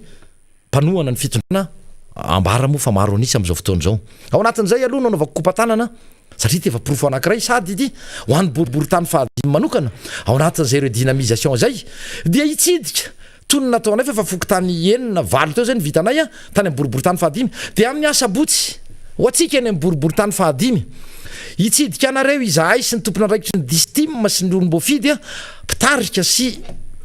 tompona andraikitra ao anatin'izany atokotiako Madagasikara zany ka eny anjanahary indray ny fotoanantsika ho anareo fokotany sy fokotimy manjanahary 2N sy 2S zay ny asabotsy ny alahady a dia ho an'ny fokotany telo manjakaray 2B 2C 2D ary ho an'ny fokotany amboditsiry zay no alahady ka dia manentana antsika ho tonga maro fanakalevitra isika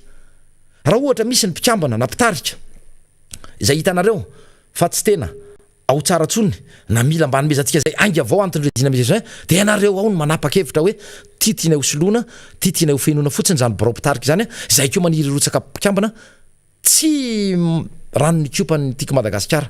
tonga ava maro ao tsika mifampiresaka mpahafantarana ianareo zany tena hoe toetsaina tiako Madagasikara zany zany vinam-piarahamonina tiako Madagasikara zany zany fomba fanao tiako Madagasikara ary indrindra zany discipline ao anatiny tiako Madagasikara zany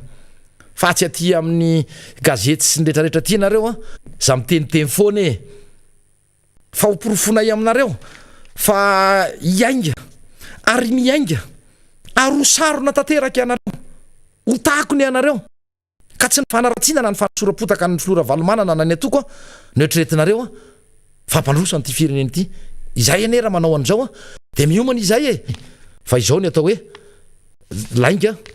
lainga zao zavatra zao hoe en perte de vitesse arakaraky ny zay efa metera sur les chapeaux de roue mihitsy ny angany zany tiako Madagasikara zany tao anatin'ny dynamisation de ahita ianareo ao rindrina kely ao maro ny zavatra tiana horesahana eto namana faniry sy ho anareo mpiaino fa anisan'ny anankiray izay mbola tiana horesahana ihany koa dia mahakasika ny resaka fokotany ihany ary averiko foana ity zavatra ity averiko foana ity resaka fokotany sy resaka doublon ity satria fondra fanjakana zay nylazaina nambara fa voafidy haradalana mba tsy isin'ny olana nanekena ian'izany fa mitodika aminareo président fokotany efa nisy ny nametra-pialana rafitra farany ambany fokotany miakatra makany amin'ny commune makany amin'ny retrarehetra sy ny district ary ny faritra izany makany amin'ny faritany sy eto amin'ny firenena ray manontony ataovy am-pahamarinana de azo vokatsoa isika tsy ny firaisana tsokombakomba amin'ny fandrafetana lisitra feno osika nampandrosany ty fireneny ty fa lasa tao fialana efa nytena teto fa tsy leo koa izay tsy reraka izay mamerina an'izany hoe aza tao fialana ny covid-19 izay lazaina andrimatofony moa fa voafe zany ko tsy marina satria zao tsy misy ony nisy zany de impiry izy nylaza fa voafe zany fa ny CVO ny azy ny nasitra anazy minao fa raha CVO tsy navelan'ny olona raha tsy nanao vaksiny anao andrimatofo loha eritreritro zay a tsy navelan'ny olona hiditra vaksiny raha hita am'ireo marika misy reo ianao fa raha anao tsy andriamanitra zany ianao no nahita zay vaksiny nataonao tany dia teriverenako ny resaka doublon teo ihany hoe ianareo président fokotany ho tratra farany eo ianareo efa tia pelatana sy ny firaisamon'ny-pirenena sy rafitra rehetra na ny tenenivon'ny sadek zany na ny tenenivon'ny vondrona afrikanina izany na ny Nations Unies efa nandefasa ny flora valomanana ireny tatra ireny sy ireo tatitra zay vokatry ny fanadiadina parlementaire nataon'ireo sénateur teo aloha nefa de tsy nasianareo sira fa napriminareo tany anaty tiroara tany zany le fanaovanareo tsinina le atao hoe androm-panjakana le olom-boafidy tamin'izany fotoana nanao fanadiadiana nandanimbola-panjakana angeny nanaovana andra zavatra any ny tamin'ny-karama sy ny karaman'ireo oloreo ane ka vola-panjakana fa nefa de inona ny nataonareo napriminareo nodinareo fanina nataonareo tony tsy nisy de mbola ianareo iandro président fokotany naleo ahy ianareo tsy maintsy eo averiko ty mitandremy ianareo fa ho tratra farany eo ianareo amin'ny fotoana anankiray ny masonareo sisa ny tomaninareo fa ianareo de ilozan'ireo tonazo ny tompoko lahy le tadinareo tany Tomasina rehefa ohatra ka nandeha niala teo ny filo dideratsiraka de atratra faran'rery teo de hitanareo ny toyany hoe inona ny nahazo azy fa io eritreritry fa ifandimbiasa toerana mpitondra izany za moa nefa nitakiny hatramin'izay hoe mba ataovy olom-boafidy zany fa raha olom-boafidy no napetraka teo hoe mifidin'ny vahoaka teny fotiny zany filoha-pokotany izany tsy izao ny ainantsika teto tsy nisy zany doublon be izany ary ianareo manafatra anareo izay fa izay matoky ny herinay mahafantatra ny herinay tiako Madagasikara fa nanao triple doublon iara ianareo tsy andresin'ny tiako Madagasikara reto ianareo naroviana amin'ny fifidianana zay ho avy eo ataovy amin'ny ara-dalàna io ataovy ala régulière ataovy fitsipika samy réglo isika ao amin'ny zavatra rehetra zay atao ka entanina ny olona anara-maso izany anarana zany any izahay ekena mety misy ny mandika fitsipika any nisy nandika fitsipika tato anatin'izany tiako Madagasikara any ary tsy maintsy ampiarina fa tsy marina ny filazana hoe ny flora valomana ihany ny tena mandidy sy manapaka ato ka ireto tsy afaka amin'ny teny laingy zany tsy marina zany fa izao tsy fitadiavana tombotsoa manokana ato anatin'ny atoko fa ny tombotsoa ny be sy ny maro ny magasy ray manontolo no tsinjovony zany atoko tiako Madagasikara tarihany président Ravalomana zany ka tsy resaka toerana tsy resaka 7e vice-président io fa nataon'ny tiako Madagasikara ny raisiny io raha tsy novanareo ny lalàna 2013 raha tsy novana ny proposition de loi ilay fandikan-dalàna fandinitsakitsahana lalàna renana na tonga na intaky niaraka tamin'ny RMD mananao hoe mila ovany ty mila efa irosona amin'izay manomboka izao le fampiresahana rehetra amin'ireo voakasika zany mba hidirantsika amin'ny repoblika fahadimy satria matoa hitsakitsahana le lalam-panorenana tsy mety aminareo ka rehefa tsy mety aminareo tsy mety amin'ny vahoaka hidirantsika ny repoblika fahadimy rehefa izay ny lalana tokony ndray ka dia hotakina izany efa hanomboka anao an'izany izahay efa hanomboka ifampiresaka zay amin'izay tokony ifampiresahana rehetra ahafahana miroso amin'izany fanovana lalam-panorenana izany namana faniry ia mamaraparantsika député fetra namanarina koa mbola ho avy eo zany iresaka kely resaka lavanila satria handeha ny fanondranana lavanila zany zao nefa tena haindehibe ny firenena misy ty resaka lavanila ty sy ny vahoaka any ambanivohitra rehetra any feno dia feno fanazavana nentin'ny député fetra teo ngamba ny isotra ny mpiaina ianao sy ireo havana samihafa sy ireo namana rehetra kokoa kely samihafa zany tsy misaraka amintsika zany satria ilay mijerentsika koa zany mba hoe zay aty ananina mba ataovy kokoa kely zay aty ananina mba tsaro satria rehefa mandeha ny amin'ny lalana eny tsika dia mba marobe ireo angatan'ireo namana député fetra mamarana azy misaotra anao faniry maranako ny teniko dia zay le hoe kopakopa-tanana sady fanaovana veloma mandra-piona ihany koa ho an'ny rehetra aloha zay nanaraka an'izao fandaharana izao anatin'izany ianareo teo teniko tany ambolohany kopakopa-tanana ary fampahirezana anareo any Manoro any boribory-tany fahadimy ary ny faritra varadrano iny zay anisany mitondra fitarainana ty aminay mahakasika ny volabe takin'ny fanjakana sy takin'ny sekoly moa ny tena izy dia mampalahelo ianareo satria tsy mahatateraka ny teny le filoha sy ny tompona andraiky mpanjakana rehetra misy eto amin'ity firenena tika dia inona no azo atao fa dia ny fampahirezana anareo ary ao anatin'izany ihany koa no anaovako kopatanana manokana indrindra namako faniry eto akaiky eto ny Fraritso Fraritso ho an'ny ray aman-dreny satria manana ray aman-dreny tsy salama ny namana faniry dia mety tsy ho namantsika eto ho an'ny rahampitso fandeha monjy izany ray aman-dreny anatina tsy fahasalamana lalina izany dia maniry soa sy fahasalamana ary mampahery ny fianakaviana ianareo zany sy taranany ary ny fianakaviana manontolo ny ao anatiny zany hoe mba haritra amin'ny fitsaboana ary mba hita soa sy verena ny fahasalamana zany ray aman-dreny zany toraka zany koa ny malagasy rehetra izay ao anatin'ny fahasairanana maro ny fahoriana tsy fahasalamana fampidinana mpianatra sy ny rehetra ka dia mirary soa sy mampahery anareo rehetra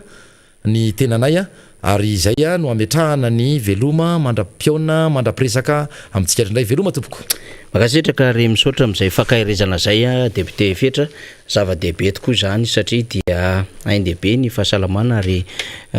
isika moa dia miezaka mandrakariva zay mametraka ny fiainana eo ampelantanan'Andriamanitra zay mba azona tanjaka sery isan'andro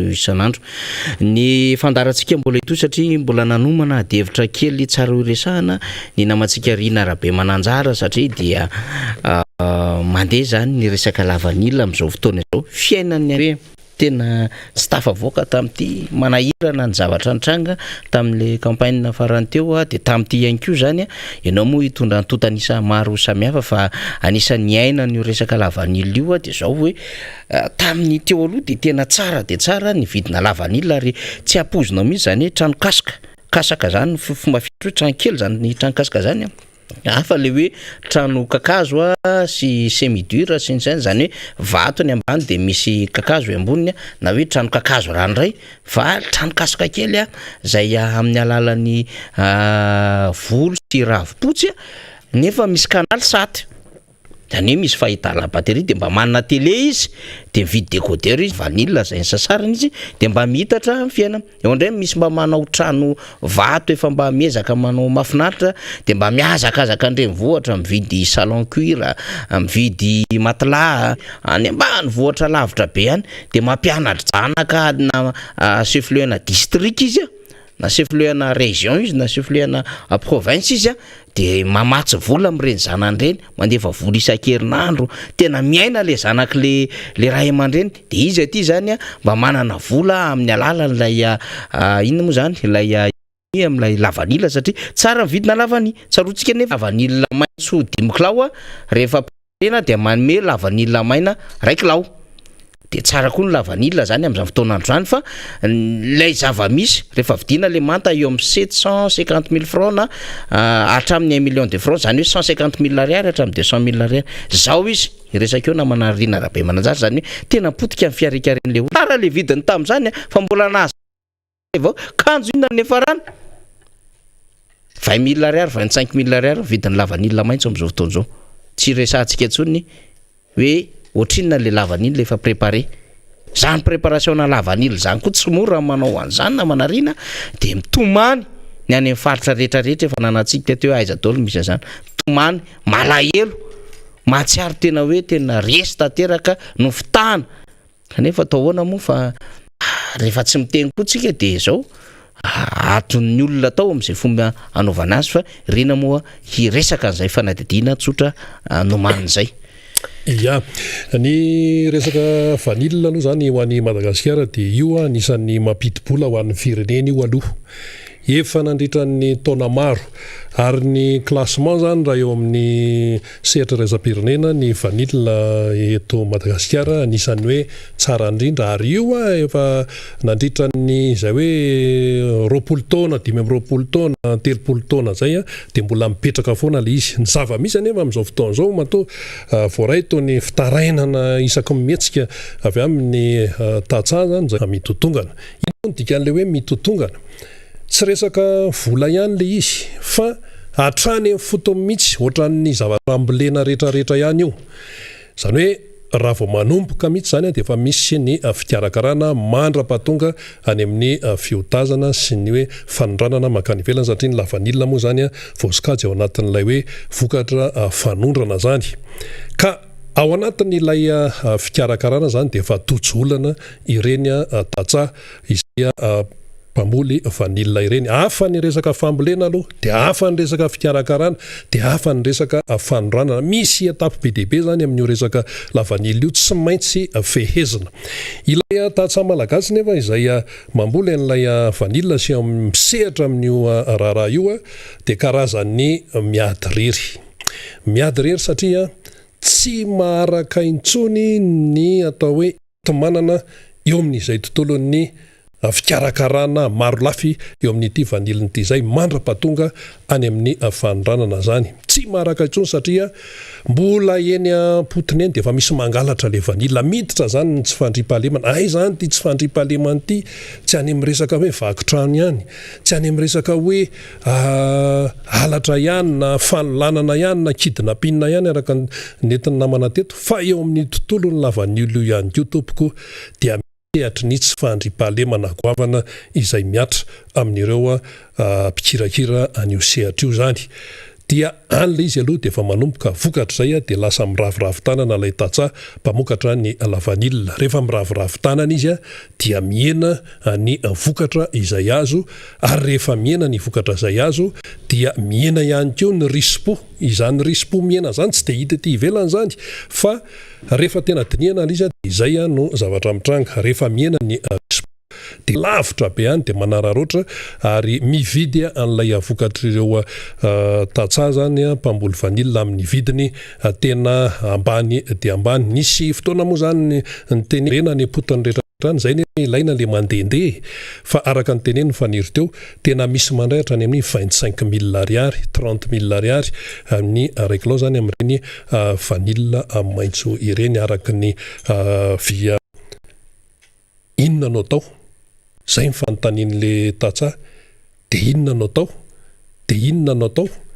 nefa ranony sasany ajanony ilay fitadiavam-bola eo amin'ny resaka lavanila de mieritreritra ny anao zavatra hafa izy kanefa anao inona io nefa ny fotorana nandritra ny taona maro zany akoatran'ny izay ihany koa dia tsy maraka efa manomboka tsy maraka ny fifaninanana ireza-pirenena ny lavanila malagasy tsara mampatsiava tsy tsika Madagasikara ihany no mamboly an'io sy manondrana an'io fa ny Indonésianina tompoko de efa tena manao zay ho afany tateraka mihitsy amin'io misy an'izany Tahiti zany izay mamokatra lavanila ihany koa ny atse Comore ihany koa raha miditra amin'io resaka io fa raha ohatra zany isika ka tsy mahay tsara ary tsy afaka miala amin'izany ny mpitondra izay eo amin'ny fitantanana ny firenena amin'ny hoe fanampiana an'ireo mpikirakira ny lavanila mamba an'izay hoe vanila izay dia mila ny fandraisana ndraikitra ka hoay zary izara no tarainany eo soa ihany fa misy an'itony fandarana miara-manonjy tony mba hoe miteny sy ahafahan'ireo tatsa mpikirakira ny vanila tsotra fotsiny zao hoe tamin'ny 24 raika amin'ny 24 ny exploitation vanilla zany atao Madagasikara de tany amin'ny 709 tonne de otsika hoe kely zany sa betsaka dia zao no azo tenena hoe mbola tokony havita lavitra be noho izany raha to ka tena misy ny finiavana amin'ny fandraisana ndraikitra amin'ny fampandrosoana nytony lavanila itony fa raha tsy zany dia mitotongana mitoretra izay zany ka tsy maintsy noentina tamintsika menangavy tao anatin'izao fandarana miara-manonja izao amin'ny fandarana manaraka sika dia iresaka azy rehefa somary lasa ihany ny fotoana momba ny atao hoe inona tsara moa ny tena sécurité tadiavin'ny mpampiasa vola raha ho akaty Madagasikara izy na ho amina firenena anankiray izy misy zavatra tsy maintsy resahana ao anatin'io satria teo mantsika nyresaka hoe ny fitondrana malagasy ny fampiresaka tamin'ny MEDEF tany France fa ny mpampiasa vola nga MEDEF ihany fa misy mpampiasa vola maro zany maneran-tany fa maninona izy ireny amin'izao fotoana zao no tonga de tsorina hoe marisarisa akaty Madagasikara fantatry ny olona daholo tompoko ny zava-misy eto mila sécurité reny olonireny sécurité amin'ny resaka vola sécurité amin'ny resaka maolona amin'ny resaka rehetrarehetra fanajana demokrasia sy ny sisa fanjakana taratatana zany no tadiavin'ny mpampiasa vola fa izy tsy anatosaka ny volany amin'ny aloha tsy tenenina le fiteniny tanora fa tsy mety fa tsy anatosaka vola amin'izao fotsiny izy fa tsy maintsy mila an'izay hoe sehatra environnement milamina tsara satria tombom-baritra ihany koa ny tadavin'izy ireny fa tsy hoe andeha fotsiny amin'izao namana faniry amarana fantarantsika ya ny vanilla de apetratsika mazava tsara zany fa anisany tsaraina anatin'ny kalitaon'ny vanilla zany le hoe to de vanilline zany ka itsika de manana tsaran'izy io zay no mampatanjaka atsika no tsika ny vontsena iraisam-pirenena arina misy any aretina kely mikika n'lay fambolena lavanila zany fa efa miezaka mamaha zany tatsa satria araka ny nambaranao teo fambolena an'iny de mbola tatara be mbola misy an'izany ny fiandrasana eo ihany fa mbola mamaky fleur ozy izy ny misy mpangalatra lavanila maintso koa de tsy maintsy arova an'ireny volo vokatra reny de manomboka misy fotoana rehefa manomboka mivoaka mahazo an'le alava le vanila dia matory any etsa any anaty tanety rehetrarehetra any reny arabe mananjara lay mpamokatra lay mpamboly de miantoka ainga mihitsy amin'ny lafin'ny resaka tsy fandripahalemana satria dia be firenena nefa etsy andan'izay de lasa kely le vola azo amin'le vanilla satria noho ny tsy fahaizany tatana noho lay monopolisation an'le tsena ho an'ny sasany eny ambadika rehetrarehetrarehetra any sy le tsy fisiny le anticipation par rapport an'le hoe raha misedra crise tsika de ahoana no afahana zao de atiorina vao misy an'le hoe anangana trano be amin'ny vanille anganana conseil national momba ny vanille sinsisy zany rehetrarehetra zany ozytsika hoe mba hotatsika eo aloha zany fomba fiasa zany fa ndray rehefa hoe comptoir d'or hoe anangana an'zao sinsisa de tsy hitatsika ihany le nefaran'le izy fa ny any ambanivohitra aloha zany de tena mangetaheta mihitsiny hoe mba ny zavatra tahaka ireny zay efa fiertean'ny malagasy sady volabe no raisina amin'ny lafin'ny resaka toekarena de tokony tsy enjera mihitsiny zany dorana ny lavanila satria tsy tavavoaka teo ny setraresam-pirenena ambany ny vidiny dia nikaroka vahaolana amin'izay zany ny mpitondra fanjakana amin'ny fandimby sy ny mpamboly sy ny mpanangom-bokatra ny lavanila sy ny mpanondrana dia nahita fomba ahafahana manatsara an'izany de izy mbola nitazomintsika io hatramin'ny 7 sy roa de nisy indray taty amin'ny tamin'ny taona 2020 fa tamin'ity de hoe 15 000 ariary nefa rehefa mandeha any amin'ny tsena zany la mpanangom-bokatra de vidindrareo mora le lavanila zany 20-25 000 30 000 ariary de tsisy afaka miaro le mpamboly lavanila fa anaovana sarina de midina le gouverneur sy lay mpandrarah de mijery tena mandroso sisa nefa fantatra fa mitotongana le vidim-bokatra zany mampalahelo ny tatsaha zavatra zany satria ny de ny tatsaha foana ny arovantsika ao anatiny ny mpampiasa vola nge mampiasa vola izy ary tsy miala ao anatin'io filera anankiray io de fatany fa io produit io dia mampidi-bola ho azy fa ny tena vomafy ao anatin'izay zany de le tatsaha satria tsy afaka mba manao an'le fiarikarina kely izy voatona anatin'izay le fampianaran-jana satria miampita rano amina kilometatra maro nge vao afaka mampianajanaka ny tatsaha mandeha tongotra volasy ny sisa kondago zany fiteny any faritra sy analanjorofo any rehefa mba mahazo vola izy de betsaka ny fiarikarena miodinao lasa tsy mahavidy moto tsy mahavidy panneau solaire tsy mahavidy canal sat moa mazava ho azy efa haingony kely tsisa any ambanivohitra rehetra tsy maraka vaovao tsy mahavidy radio carte mandeha amin'ny herin'ny masoandro zavatra maromaro ohatran'izany zany no voadona ao anatin'izao de inona moa ny efa rany zany rehefa tsy misy le vola ao anatin'ilay tokantrano reny de voatery le ao indray ny varotana de zany rehetrarehetra zany mahapotika ny fiainaka mba ho hitantsika eo moa zany satria efa mba misy ministry ny indostria sy ny varotra sy ny fanofany eto mpandraraha zany de hitantsika hoe avita zay mission zay ve satria dia tsy mipepeaina ihany ny adevitra fa zany fiarikareny zany isaorantsika menakavina naraka an'izay miara-manonjy zay tamin'ity fotoana ity ary dia aniry mbola ho tafahoana isika amin'ny alalan'ny onjapeo sy amin'ny alalan'ny sary amin'ny fotoana rahampitso tahaka ny mahazatra samy tahin'Andriamanitra veloma tompoko